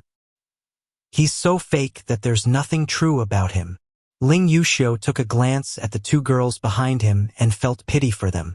She could see their fiery gazes when they looked at him, but it was obvious that they had developed feelings for the wrong guy. For such a perfect person like Su Xianxia, it was impossible to love them. Even if he did so, they wouldn't dare to accept because they themselves weren't perfect. They would always feel inferior. This kind of love wouldn't last long. It would merely be an unrealistic dream. When we first met, I didn't know you and I would be enemies. Qin Mu placed his wine cup and said, "When I learned of it, I was very upset. We could have become friends, but it's going to be fine as is. I need an enemy like you." He revealed a smile. "There aren't many outstanding people like you and me in this world. If we were all friends, that would be disappointing." Ling Yuxiu stretched out a finger to poke him and said in a low voice, "The one who herds cows, be a little more humble." Qin Mu smiled and said, "I'm just speaking the truth." Behind Su Xianxia, Yu Lu smiled. "Human Emperor is truly not humble. High heavens is not the world of mortals. Su Xianxia of high heavens isn't a mortal of your mortal world, so how could you be compared with him?" Su Xianxia shook his head and said, "Human Emperor has the right. As the successor of the Hall of Human Emperors who had fought against high heavens for 20,000 years, why couldn't he be compared to me? If you insult him, you're insulting me as well." Yu Lu's face turned red. "I came down the mountain to get rid of the new Human Emperor, but I thought Brother Qin was Daozi of Dao sect when I first met you. Never would I have expected you to be that Human Emperor I was looking for. Only afterward did I learn that I had missed a meeting with you. After coming to the mortal world, I have met numerous outstanding people from the younger generation, and even consulted them, but they were all not to my expectation. Thinking back, it's still Brother Qin who stunned me the most," Su Xianxia said. Qin Mu poured wine for him and smiled. "I promised you a drink, and after it, no matter if it's you beating me to death or me beating you to death, it will still be a pleasant and fortunate event. No regrets will be left behind." Su Xianxia raised his cup to toast him, and the two of them touched their cups from a distance before drinking everything in one go. Qin Mu sighed ruefully. "As overlord bodies, we still have the difference between genuine and pseudo. For you to be able to find me, it's not just a coincidence. Instead, it's the connection between the genuine and the pseudo. You and I are destined to be enemies and not friends." "Overlord body?" Su Xianxia was at a loss. "So Brother Su doesn't know about Overlord body." Qin Mu pointed at himself and smiled. I'm the overlord body, you are the pseudo-overlord body. Between you and I, there's a connection in the unseen world. It's not because you are the disciple of high heavens and I'm the disciple of human emperor that we have to fight to the death. It's because both you and I are overlord bodies. You are the pseudo-overlord body and I'm the true overlord body. So you have to kill me to snatch my fate and become the true overlord body. Su Xianxia was left at even more of a loss. It's also no wonder that Brother Su doesn't know about the details, Qin Mu said seriously. Regarding the overlord body, it's a hidden secret and not many people know about this. Look, as one of the most outstanding people in this world, you became the disciple of high heavens and I became the human emperor of all things. Do you think this is a coincidence? No. The youth tightened his hands into fists and said with strength, "This is the work of fate between the overlord bodies." Su Xianxia was flabbergasted. After a moment, he said, "I'm an overlord body? My master Jade Sovereign never mentioned this. Overlord body is the strongest physique. Do you find learning everything simple and master anything when you just learn it for the first time? Before the other 4 great spirit bodies can even begin to learn something, you have already mastered it," Qin Mu said with a grim face. Su Xianxia nodded and said in astonishment, "So this is the overlord body." "That's right." Qin Mu placed the wine cup down and said with agitation, "Do you feel that the other people's cultivation isn't as dense as yours? Even with the same divine arts, the power of their divine arts is not as strong as yours." Su Xianxia nodded again and said, "When I was 14 years old, I had no opponents in high heavens anymore. Even when my master sealed his divine treasures, his magic power wasn't as dense as mine. This is overlord body," Qin Mu said with a sincere gaze. Su Xianxia muttered to himself for a moment. "So this is overlord body. However, why does Brother Qin say that he's the true and I'm the pseudo-overlord body? What's the difference between them?" His expression was very serious. Qin Mu poured wine for him once again and smiled. "You can't defeat me, so you're the pseudo-overlord body. Come, as fellow overlord bodies, let's have a toast." The 2 people drank their cup in one go, and Su Xianxia shook his head. "How can we know who would win or lose if we haven't fought before? I might be the true one and you the fake one. Maybe the destiny in the unseen world has brought you to snatch my fate to become the true overlord body." Qin Mu was astonished and scratched his head while saying, "There's this possibility too. Come, let's have another toast for true overlord body." He pushed 1 jar of wine to the front of Su Xianxia while he brought a jar for himself to gulp down with his head up high. Su Xianxia frowned. Even though he had drunk wine before, he always had his limits, stopping after a taste. He would never let loose and drink to his heart's content. However, Qin Mu had already hugged the jar and downed the wine, so he could only raise his own jar to drink with him. Ling Yuxiu took her finger to prod Qin Mu and said softly, "The one who herds cows, you are almost drunk? Stop drinking." Qin Mu took a long swallow, already somewhat drunk. He smiled and said, "It's rare to meet a person on the same path, so it's natural to get drunk. Sister, fetch some wine from the imperial palace." "There's no more, I took the last 3 jars of wine. All the tribute wine was sold by father to get money to fill the treasury." Ling Yuxiu shook her head and added, "Even some of my accessories and clothes were also sold by father." Qin Mu laughed out loud. He smacked the jar on the table and rose up while saying, "I planned to drink until we were drunk and fight with Brother Su after we sobered up, but I didn't consider that the wine might run out before we got really drunk. Brother Su, let's go." Su Xianxia placed the wine jar down and stood up. Jing Yan immediately fetched a wet towel for him to wipe his hands and mouth. "Let's go." The 2 of them walked out. On the way, Qin Mu turned back to say, "Sister Yuner, put it on my tab." Fu Qingyun chuckled and said, "Cult Master is joking. Rain Listening Pavilion is Cult Master's property. So what tab is there?" Ling Yuxiu's face turned black. "So the one who herds cows actually opened a cat house. I thought why this fellow would actually bring me to visit a cat house, but it was because he had opened it himself." She walked out with quick steps, and Hu Linger immediately followed. Beside her followed Yu Lu and Jing Yen, who were carrying a pipa and a jade vase. Clanking came from outside the capital, the sound of the manufacturing factory forging the components of Sunshot Divine Cannon. Qin Mu and Su Xianxia walked side by side as they came out of the city near the origin of the noise. Yu Lu and Jing Yen felt uneasy. It was all Qin Mu's men over there, and they couldn't help worrying that he would suddenly give an order for those experts to get rid of Su Xianxia. Qin Mu led Su Xianxia over and said, "How does Brother Su view Eternal Peace Empire's atmosphere?" "Very extraordinary." Su Xianxia examined the pill furnaces and mechanical giants in the factory, and couldn't help but praise, "Superb craftsmanship." Qin Mu fetched a large piece over and gently stroked the markings on it. He observed the flawless craftsmanship and said, "I've spent much care on this divine cannon. I found countless algebra experts and used up all the treasure in the treasury of Eternal Peace Empire. In 2 or so months, the cannon will be done.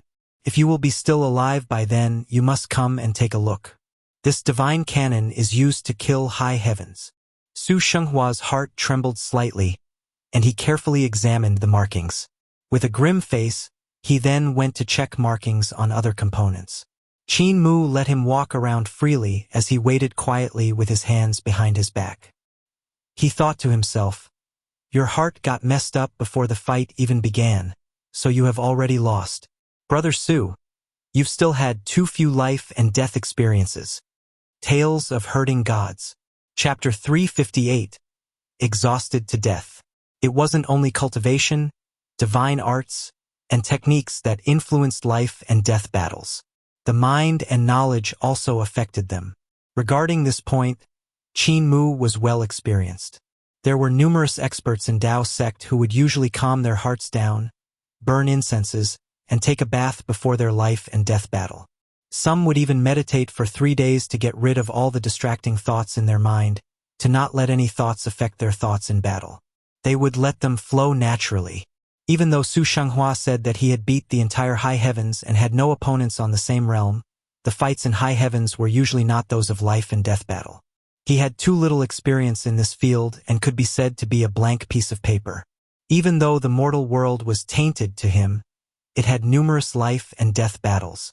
No matter if it was Tao Master Lin Xian, a person that was high up like Pan Gongzhou, young experts like Ling Yuxiu, Si Yunxiang, Chen Wanyun, or even reputable people like Eternal Peace Imperial Preceptor and Emperor Yanfeng, all of them had risen above others through the grind of life and death battles.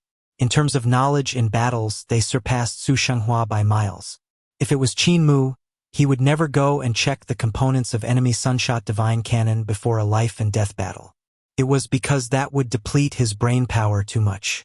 To design Sunshot Divine Cannon, Qin Mu had invited hundreds of algebra experts and even professionals and talents in forging treasures. He literally redesigned the manufacturing factory and gathered the knowledge of all those people he brought over to forge Sunshot Divine Cannon. If Su Xianxia wanted to understand its marvels, he would have to memorize all their knowledge in a short time. The exhaustion to the mind from that could be easily imagined. His mind's exhaustion would definitely bring exhaustion to his abilities as well. His adaptability in battle would lessen greatly. To an expert like Qin Mu, it didn't matter if Su Xianghua's ability to adapt would slow down only by a millisecond. That would be enough to determine victory or defeat. Su Xianxia examined the markings on the components in the manufacturing factory and calculated the shape and power of Sunshot Divine Cannon. There were tens of thousands of components, and the runes on each and every one of them was different, and the same went for formations markings. Without going in order, he would have to rely on his strong brain to piece them together, and this exhausted his mind even more. Suddenly, he felt slightly giddy and came to a realization. He hurriedly closed his eyes, only opening them to look at Qin Mu after a moment. Qin Mu revealed a smile and nodded at him. His smile was as radiant as the sunshine, and he looked like a big boy that did not even know what scheming meant. However, in Su Xianghua's eyes, that radiant smile seemed incomparably evil. "Many thanks, Brother Qin. I've learned a new move." Su Xianxia composed himself and walked over. As he did so, he tried his best to forget all the runes he had memorized earlier. Even though it was a last-minute effort, it was better than not doing anything. Qin Mu gave a slight smile as he walked out of the manufacturing factory. He said leisurely, "Brother Su, do you still think it's good for you to stay in high heavens?"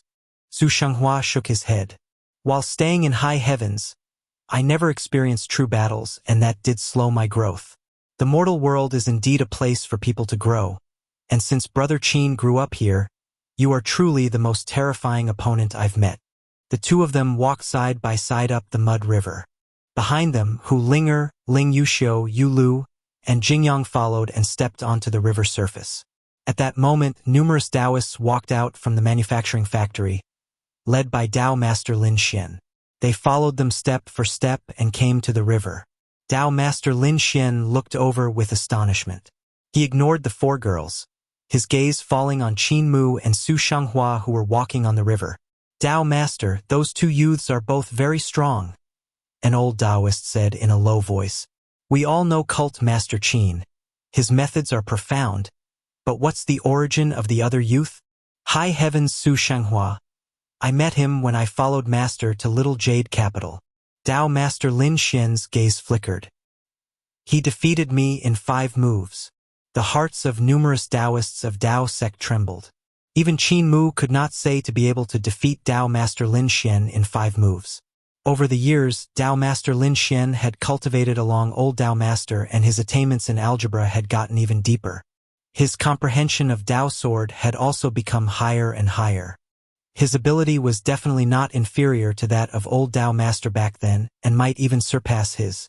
Tao Master Lin Xian's footsteps didn't stop as he brought everyone forward. He said softly, "His technique becomes stronger when he meets stronger opponents. The most terrifying thing is that the stronger his opponent is, the more power would be aroused from his technique and divine arts. In Little Jade Capital, he defeated many people.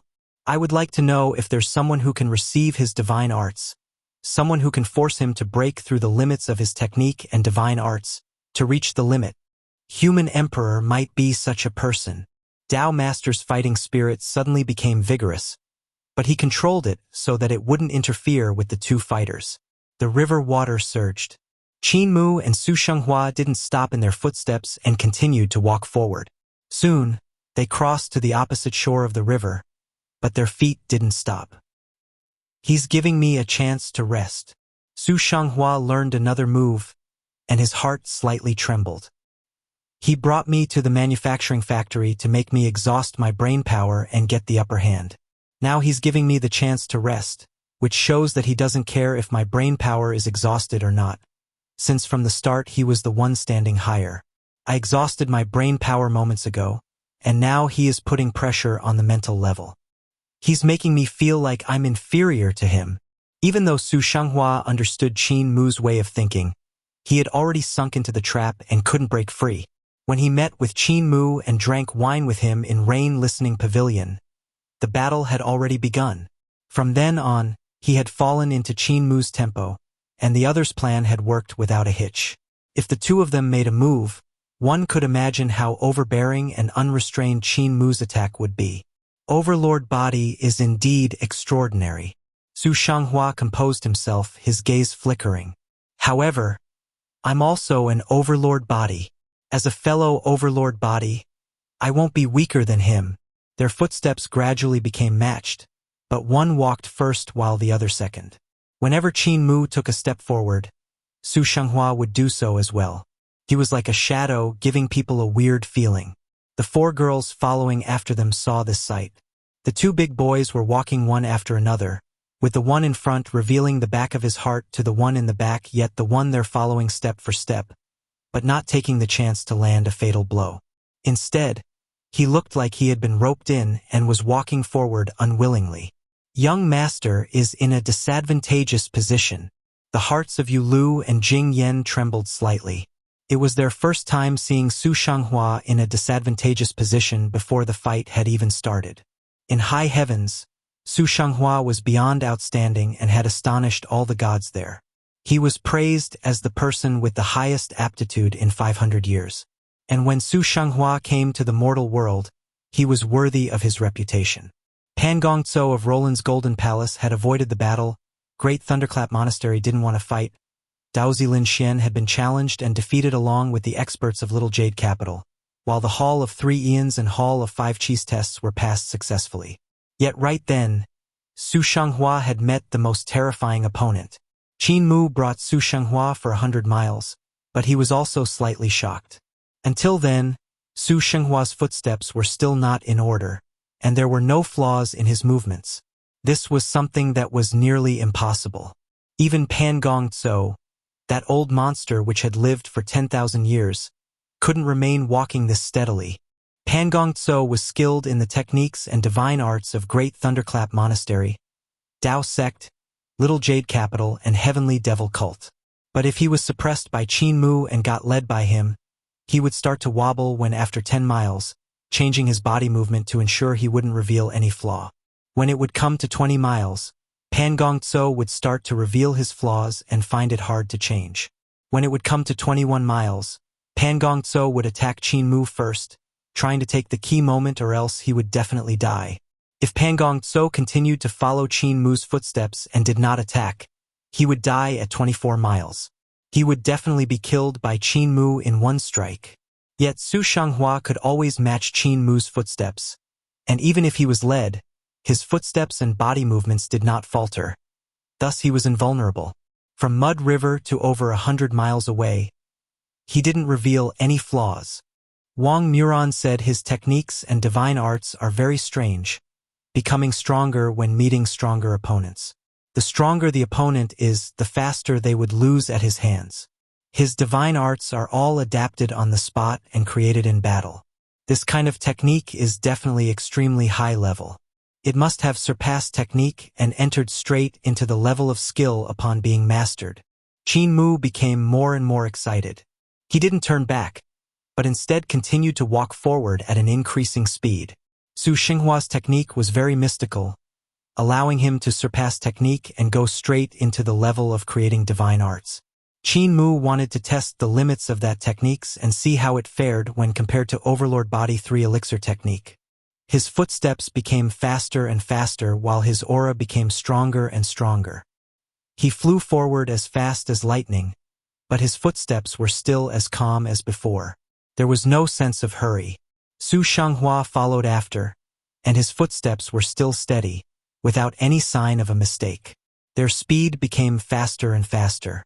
Suddenly, Su Xianxua's face turned pale, and his complexion slowly began to whiten. He was brought by Qin Mu to run another 100 miles, and he couldn't endure it any longer. He vomited a mouth of fresh blood. Qin Mu continued to move forward, and Su Xianxia continued to run with him while puking another mouthful of blood. But even if he did so, there were still no flaws in his movements. However, if he continued to vomit blood like this, he would use up all of it and die. From the beginning to the end, Qin Mu had never made a move on him. He was the one who had injured himself. When Qin Mu walked, their auras, body techniques, and divine arts were actually in battle. Even though it looked like there was no danger, the battle had already started and there was no room for mistakes. Su Xinghua's technique and divine arts relied on adapting on the spot and creation. Thus, they had an extremely high requirement for mental strength. He had exhausted his mind in the manufacturing factory, and even though Qin Mu had given him time to rest, the brain power that was exhausted couldn't be replenished that easily. From the moment he vomited blood from exhaustion, the strain on his brain would only grow larger as he continued. There was no need for Qin Mu to make his move, for he would push himself to being exhausted to death. If he continued walking, his brain would definitely tire itself out. Su Xinghua's hair, black strands of hair, began to turn whitish-gray. As he coughed blood, he followed in Qin Mu's footstep. The exhaustion of his brain power had already affected his body. If nothing changed, he would soon exhaust himself to death. Suddenly, Qin Mu stopped and smiled. If I kill you like this, you will definitely not be willing to accept it, and I won't feel the pleasure of the battle as well. Brother Su, nurse your injuries and replenish your vital qi. We shall determine our life and death next time. Su Xianxia stopped in his footsteps and opened his mouth. He wanted to say something, but he suddenly collapsed on the ground and fainted. Truly a respectable and terrifying opponent, praised Qin Mu. He left Su Xianxia, who had fainted there, and turned to leave. Blood leaked out from the corner of Qin Mu's mouth, but he immediately swallowed what had risen up his throat. He had almost exhausted Su Xianxia to death, but he had almost not been able to endure it himself as well. However, the people of the village had said that one can lose a battle but not their bearing. Tales of Hurting Gods. Chapter 359. Food of the Mortal World. Su Xianxia gradually awakened and noticed that he was lying on the sickbed. There was a warm, wet towel on his forehead, which felt like splitting. There seemed to be millions and millions of voices screaming in his mind, ringing beside his ears. His head was on the verge of exploding, the splitting pain making him want for nothing more than to chop his head off and kick it as far away as possible. He couldn't resist groaning, and Jing Yan's voice came from outside. "Young masters awake?" She hurried over, bringing with her a medicinal smell. She looked at him in surprise and delight. "I've lost." Su Xianxia had a stupefied expression. Jing Yan immediately said, "Young master has slept for a very long time. I'm brewing some medicine for you." "How long have I been asleep? Where is this place?" Su Xianxia asked with a muddled head as the sound of his heart beating boomed in his mind. "We are still at the capital, and young master has slept for over 2 days." Jing Yan helped him up to lean against the bed. She said, "Sister Yu Lu heard that there was a divine physician in Eternal Peace Capital whose abilities are remarkable, so she went out in a hurry to invite him." Su Xianxia wanted to raise his hand, but he suddenly groaned. It was as if his head got split by a knife. "It's best for young master to not move or have any thoughts," Jing Yan immediately said. "Young master got led by bad guy Qin and followed him unwillingly. He attacked and you defended, which had placed you in a disadvantageous situation. In addition to the technique, you needed divine arts to continuously break through his attack, so you exhausted too much brain power. If you start thinking, you will be using your mind, and since young master's mind is injured, it's best for you to rest now. Wait for the divine physician to come." Su Xianxia closed his eyes and didn't say anything. He didn't move anymore as well. He remembered the situation back then. Qin Mu had first used Sunshot Divine Cannon to exhaust a portion of his brain power, and after he had seen through that plot, the other pressured him mentally and led him along at his tempo. When the two of them were walking, they were competing with their aura. Qin Mu held the upper hand to attack. When he released his murderous intent, he immediately felt that he could get attacked. Thus he immediately changed his body movements and the flow of his vital qi, taking the corresponding defensive position. His technique was extremely marvelous and could create divine arts to counter the opponent's attacks. However, since Qin Mu didn't attack, Su Xianxia could only create and not unleash the divine arts. And just like that, Qin Mu attacked non-stop with his aura, while Su Xianxia had to defend non-stop. In just a short distance of 200 miles, he exhausted all his brain power and his mind couldn't endure it any longer. His body also couldn't take it anymore, which caused him to vomit blood continuously. His consciousness then crumbled, and he fainted on the spot. Back then, Qin Mu had stopped in his footsteps, but if the other had continued on, he would have been dragged forward until he vomited all the blood, all the way until his brain became tired itself to death. He would have only stopped when he became a corpse, a crushing defeat. It was the first time Su Xianxia had tasted such a defeat, and he was actually slightly bitter in his heart. It was his first time feeling such an emotion. Yu Lu's voice came from outside. "Yanzi, come out for a moment." Jing Yan immediately went out and said, "Young master is awake, but he can't move. Have you invited the divine physician?" "I've invited. It's just that." Jing Yan walked out and an astonished cry could be heard outside. "Why is it you?" I was even more astonished than you, however. I pleaded him for a while until he was willing to come, Yu Lu said with a bitter smile. Su Xianxia opened his eyes and said weakly, "Invite the divine physician in." The curtain was parted and Qin Mu walked in with a smile. "Brother Su." Su Xianxia looked at him and was stunned. His head started to ache severely, and Qin Mu immediately went forward.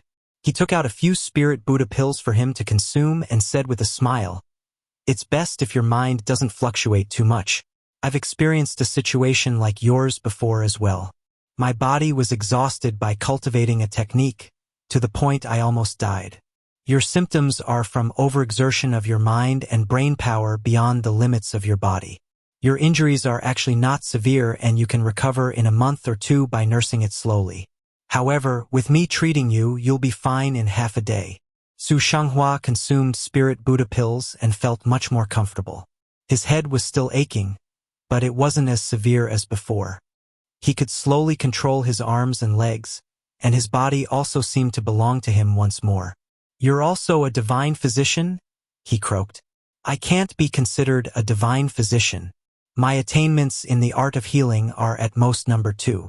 However, you can't find anyone better than me in the art of healing in Eternal Peace Empire."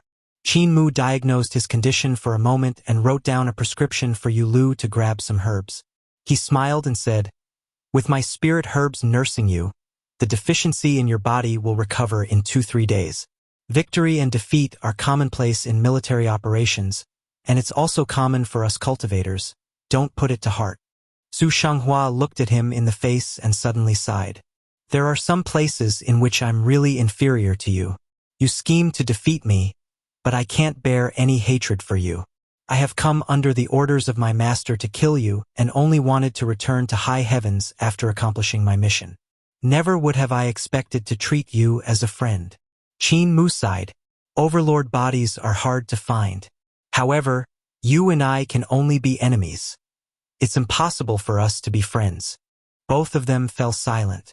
Not long later, Yu Lu came back with the medicine and Qin Mu refined the spirit pills for Su Xianxia to consume. The young man walked by the bed unsteadily, his whole body trembling.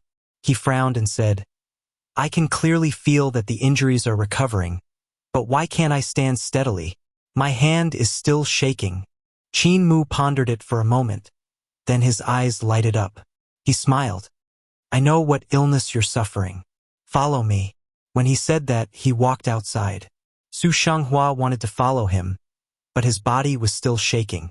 His legs wobbled, so Yu Lu and Jing Yan had to help him out of the room. Since Su Xianxia was a disciple of high heavens, the place he stayed at naturally couldn't be too shabby. An inn would have been too noisy, so they rented out a house that was quite tranquil. Qin Mu brought him to the streets and looked around with bright eyes. He smiled when he saw for what he was looking. "The medicine to cure your illness is here." Su Xianxia was stunned, and so were the 2 girls beside him. Qin Mu sat down in front of a stall and said to the stall owner, 10 bowls of noodles, extra large bowls. Don't add chili and oil in the first bowl, just a bit of salt is enough. That's right, when you need the noodles, add 1 more egg. What are you standing there in a daze for? Come and take a seat." Yu Lu and Jing Yan frowned. They looked at the old noodle stall which was placed out on the street. With people walking to and fro, dust couldn't be prevented. The people sitting there to eat were all burly men. One look at them was enough to know that they were country folk who did bitter work. When had the group from high heavens eaten dinner like that at a noodle stall? They would usually find too dirty to even think about it. One needed to know that high heavens was a sacred ground of gods that were high at the top, so what they ate and drank were all rare delicacies in the mortal world. They were also unimaginably clean and untainted by even a speck of dust. The boss of the noodle stall was also a burly man. He pulled noodles with both his hands and smacked them loudly. It was obvious that they weren't clean. Yet Su Xianxia sat down while gasping for breath. Yu Lu and Jing Yan could only sit down next to him and use a towel to wipe the oil stain on the table. They frowned when they couldn't do it. They couldn't sit still, feeling that even the stool under their butts was also greasy. However, Su Xianxia was calm and sat calmly while waiting for his noodles. The first bowl of noodles was served, and it was clear soup egg noodles in a bowl as big as a face-washing basin. The noodles were pulled with equal thickness and were like white jade threads placed in the middle of the soup. The top was garnished with chopped onions. Su Xianxia looked at the noodles and didn't know how to eat such a thing. Qin Mu passed a pair of chopsticks to him, but Su Xianxia was still at a loss. He held the chopsticks and jabbed into the bowl, but he couldn't pick up any noodles. He had never used chopsticks in high heavens before, since all he ate were spirit pills, and all he drank was dew. He had never eaten the food of the mortal world before. Su Xianxia looked at the people eating noodles and gradually learned how to use a pair of chopsticks. Eat slowly, Qin Mu said while beaming at him. You have been starving for a few days, so it is easy to damage your stomach if you eat too fast. Your illness is starvation, and because your brain was overly exhausted, the energy in your body had been redirected to your brain. When you fainted, you had used up all your energy, but then still continued to starve for 2 more days. So it would only be weird if you weren't feeble. Drink some soup first, it will help with digestion. Su Xianxia gulped down the soup while listening to his words. Qin Mu, Yu Lu, and Jingyan's noodles were also served. The 2 girls were quite reserved, but Qin Mu didn't care and just poured lots of chili oil in his bowl, eating to his heart's content. Su Xianxia finished a bowl of noodles first and looked at them impatiently. Qin Mu immediately said, "Digest it first. There will be a second bowl later." Su Xianxia sat there obediently. When Qin Mu finished, there were already 3 more bowls of noodles on the table. Qin Mu then nodded and smiled. "Brother Su, you can begin." Su Xianxia immediately started eating. Having learned from Qin Mu, he poured a layer of chili oil on top of the bowl. Instantly, his body started steaming with hot vapor. When Yu Lu and Jingyan finished eating the noodles in front of them, Su Xianxia had finished his 7th bowl and slumped down in his seat, feeling very comfortable. Yu Li and Jingyan looked at each other in dismay. Young Master Su had never been so lacking in manners. He was actually slumping. This human emperor is truly devilish. If young master interacts with him a few more times, you will be able to smell the stink. The 2 girls looked at each other and felt uneasy in their hearts. Qin Mu rose and asked, "Does Brother Su have any great abundance coins?" In a daze, Su Xianxia shook his head. Yu Lu is usually the one in charge of finances. Yu Lu revealed a troubled expression and said softly, "Young master, we have spent all our money buying herbs just now. I even used my own hairpin to mortgage. Only then did I manage to get all the herbs." Qin Mu took out a great abundance coin and went forward to pay the bill. He shook his head and said, "I really don't know how the 3 of you get by. I'll treat this meal. Brother Su, get up. Now that you've eaten so much, it's best to take a stroll." Su Xianxia got up. Yu Lu and Jingyan immediately went forward to support him, but Su Xianxia shook his head and said, "There's no need to support me. I was indeed suffering from starvation, but I'm much better now. I can walk by myself." The 4 of them took a casual stroll at a leisurely pace. Yu Lu couldn't help worrying. Is this human emperor going to stroll young master to death again? When they came to the outskirts of the capital, Qin Mu brought them in the direction of the manufacturing factory. Su Xianhua's gaze flickered, and he asked, "Why did Brother Qin bring me to this place again?" Qin Mu smiled and said, "Don't be mistaken. When you were unconscious these 2 days, the base of Sunshot Divine Cannon had been done, and we are starting to assemble it. I need to install the components of the base so that nothing goes wrong." "That's right. When will you give me the money for treating you? My treatments are very expensive." Su Xianxia groaned. "No money. In that case, Brother Su." Qin Mu's eyes lit up as he came forward and said mysteriously, "Have you heard of Heavenly Saint Cult? Tales of Hurting Gods." Chapter 360, Change of Heart. Su Xianxia was bewildered and said, "Other than having the identity of the human emperor, you are also the cult master of Heavenly Devil Cult, so I have naturally heard of it before. Why did Brother Qin ask about that?" Qin Mu beamed at him. "If Brother Su is willing to join our Heavenly Saint Cult, you won't have to pay me back. Even though I'm the human emperor, I'm also the Heavenly Saint Cult Master. Hall of Human Emperors may have a deep grudge with High Heavens, but Heavenly Saint Cult doesn't, right? If Brother Su joins Heavenly Saint Cult, it would be a win-win situation." Yu Lu and Jingyan had weird expressions. The actions of this human emperor were truly preposterous and unconstrained. High Heavens and Hall of Human Emperors were sworn enemies, yet he still invited his sworn enemy to join Heavenly Saint Cult. This human emperor can't really think that 9 bowls of noodles and a treatment could make young Master Su join his Heavenly Saint Cult, right? Should I say that he's innocent or scheming? Jingyan thought to herself. Su Xianxia was silent for a moment before saying, "Brother Qin, Don't joke around. Don't worry, I'll pay you back as soon as possible. Qin Mu hadn't pinned his hopes on him agreeing to join Heavenly Saint Cult.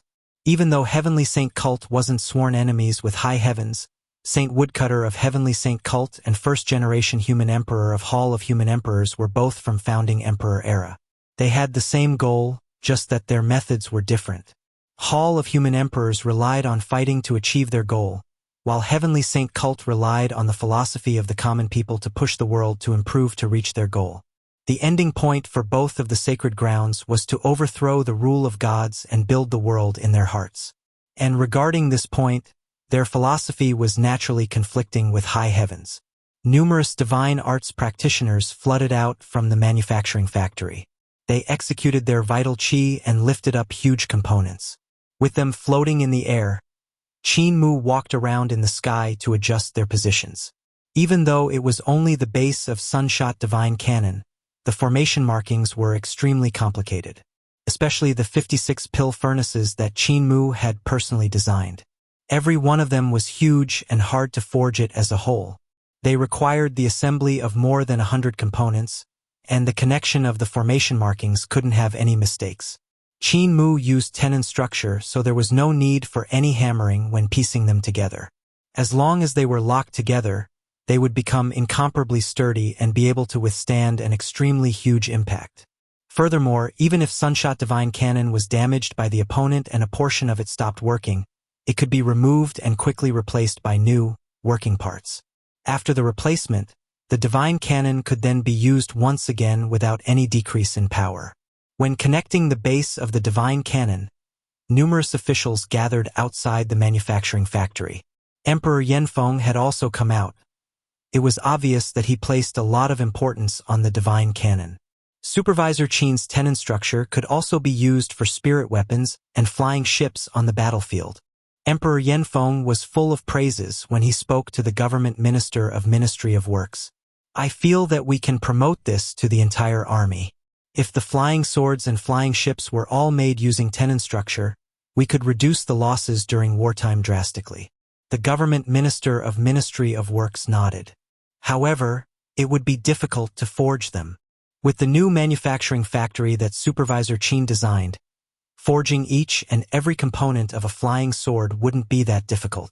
Emperor Yanfeng pondered over it for a moment more, then added, if we had all the manufacturing factories produce a large number of components to replace the damaged parts of the spirit weapons, flying ships, and cloud chariots, then even with a large-scale war, the losses wouldn't be too high.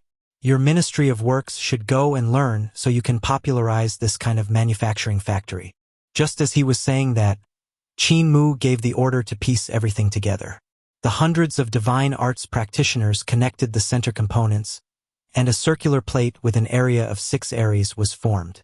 After that, Chancellor Ba Shan, who had returned from the front lines in the north, went to the bottom. With his both hands raised up, he used his dense magic power to lift up the huge and thick circular plate. Several hundred divine arts practitioners walked out of the manufacturing factory again. Beside them, a person was continuously reading out numbers. With every number he read, a divine arts practitioner would come forward and add a component to the circulate plate. The more components were added, the bigger and thicker the circular base became. When nearly 10,000 components were attached, the legs of Chancellor Ba Shan, the strong man, were starting to tremble. The weight on him made it hard for him to even straighten his waist. Gu Linwan went forward, and the two of them raised the circular plate with their dense magic power. The circular plate by then had the area of 27 hectare. When the number read reached 27,000, the circular plate that had an area of 66 hectares was finally formed. Below it was 4 strong practitioners of the cult master level using magic power to lift the base of the divine cannon in the sky. On the circular plate, Qin Mu and numerous officials of Ministry of Works moved around rapidly to check on the runes of every meeting point between the components. When they were sure there were no problems, Qin Mu gave an order, and huge beasts pulled over large carts. The numerous apothecaries on the carts immediately jumped down and moved medicinal stones onto the circular base. "Start the furnace," Qin Mu ordered. "Start the furnace." 56 pill furnaces were started as medicinal stones were poured into them. Each and every apothecary executed their vital qi to ignite them, and flames instantly blazed to life. The flames turned from red to white before changing to green, and then to blue. This incomparably terrifying energy rapidly coursed through the formation markings and runes on the circular plate, activating the full formation. Below the circular plate, the 4 strong practitioners of the cult master level immediately felt a decrease in pressure. The huge cannon battery actually didn't need them to lift it up anymore. It could float by itself. The officials praised such a sight. Supernaturally fine craft. Truly a supernaturally fine craft. Emperor Yanfeng's expression wasn't too good. Qin Mu mainly wanted to piece the base of the divine cannon and test the operation of the pill furnaces and formation. However, just testing the pill furnace required the same amount of medicinal stones as medium-scale war. It's not his money that's being spent. Emperor Yanfeng felt a pain in his heart. Qin Mu finished the examination and jumped down from the base. He then said in a loud voice, "Extinguish the furnaces and lower the base." The pill furnaces gradually extinguished, and the huge base that was floating in the sky also slowly landed on the ground. Even so, wind was raised and blew past everyone in gales. Their clothes fluttered, and their faces suffered from the air pressure. The air currents quelled. Qin Mu said loudly, "Apothecaries, prepare the medicinal stones. Once the cannon's frame and the light-gathering forks are done, we'll activate the pill furnaces again." The apothecaries accepted the order. Emperor Yanfeng's face paled, and he ordered someone to invite Qin Mu over. He asked him with a pleasant face, "Supervisor Qin, why do you still need to activate the pill furnaces?" "Your Majesty, there are too many components in Sunshot Divine Cannon, so it's hard to prevent mistakes. Thus, after the cannon's frame and light-gathering forks are done, I will need to activate it again to check if anything had gone wrong." Emperor Yanfeng beamed at him and said, "How many more times do you need to activate it? If there's no mistake, 2-3 times will be enough." Qin Mu calculated it for a moment and said, "If there's something wrong, we will need to check where the problem is, and in that case, I can't say how many times we will have to activate it, especially at the position of the divine eye, which uses tenon structure and 3-dimensional pinion suspension structure. This leads to it being extremely complicated, so the chances of making a mistake are much higher. Don't worry, Your Majesty, with so many algebra experts here, we will definitely find the mistake in the shortest amount of time. I will try to control the number of activations to not go over 10 to not spend too much money. Your Majesty, the next time the furnace will be started shall be half a month later, may Your Majesty.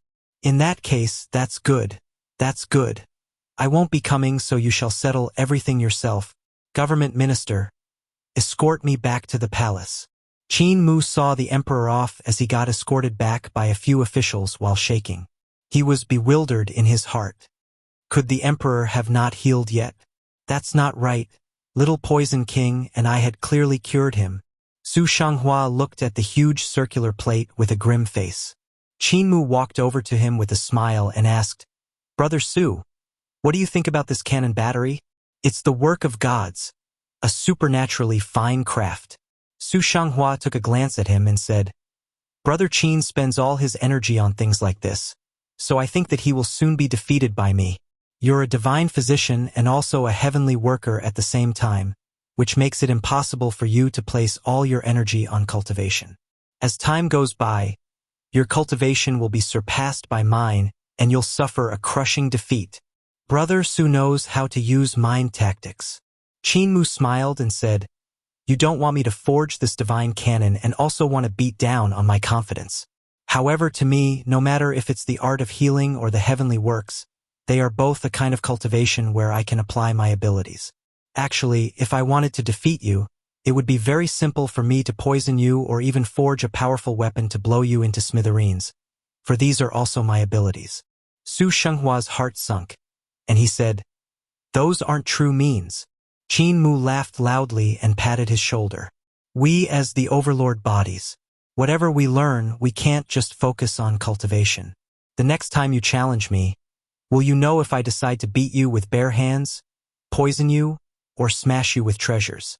The fee for my treatment is 1,000 great abundance coins. So pay them to me as soon as possible and don't owe me any favors. After that, you can challenge me again. I'll wait for you. Su Xianxia was stunned. Suddenly, a young girl came skipping over with 3 white tails swaying behind her. She quickly wrote down a certificate of debt before saying with a loud and crisp voice, "Young Master Su, please sign." Su Xianxia signed in a daze, and the girl put away that certificate of debt with utmost care before following Qin Mu to leave. "I've come down from high heavens, and not only did I not kill the human emperor, I even got indebted to him, owing him 1,000 great abundance coins." Su Xianxia shook his head and sighed ruefully in his heart. "How am I supposed to return like this? Yu Lu, Jing Yan, how can I earn money?" Yu Lu and Jing Yan were also unable to find a solution. The fastest way to earn money was to sell treasures, and they had brought quite a number of them from high heavens, so they were fine with selling a few pieces. However, when Su Xianxia had fallen ill, they had sold all they could sell. Only the jade vase and pipa were left. These 2 were Star Sovereign Qiao's treasures, so they absolutely couldn't sell them. "I'm proficient in music. Can that be exchanged for money?" asked Su Xianxia. "Young master wants to sell his singing service?" Jing Yan cried out. "How is this feasible? Besides, singing doesn't make much. I also have some knowledge on forging spirit weapons. Maybe I can forge a few spirit weapons to exchange for money." Su Xianxia muttered. "Young master is planning to be a blacksmith?" Su Xianxia smiled and said, "I'm an overlord body. It's fine if I don't learn. But if I learn, I'll definitely be the best. Don't worry, even as a blacksmith, I'll definitely be the best. I'll definitely not be any inferior to that human Emperor Qin, that overlord body." Jing Yan and Yu Lu revealed worried expressions when they looked at one another. They thought to themselves, "Young Master Su probably won't be going to high heavens anymore. His heart is no longer the one he had when he was in high heavens." When Qin Mu met Su Xianxia again a month later, it was in a smithy. The most outstanding disciple of high heavens no longer had the flawless and untainted image like in the past. He was currently wielding a huge hammer to deal with black gold.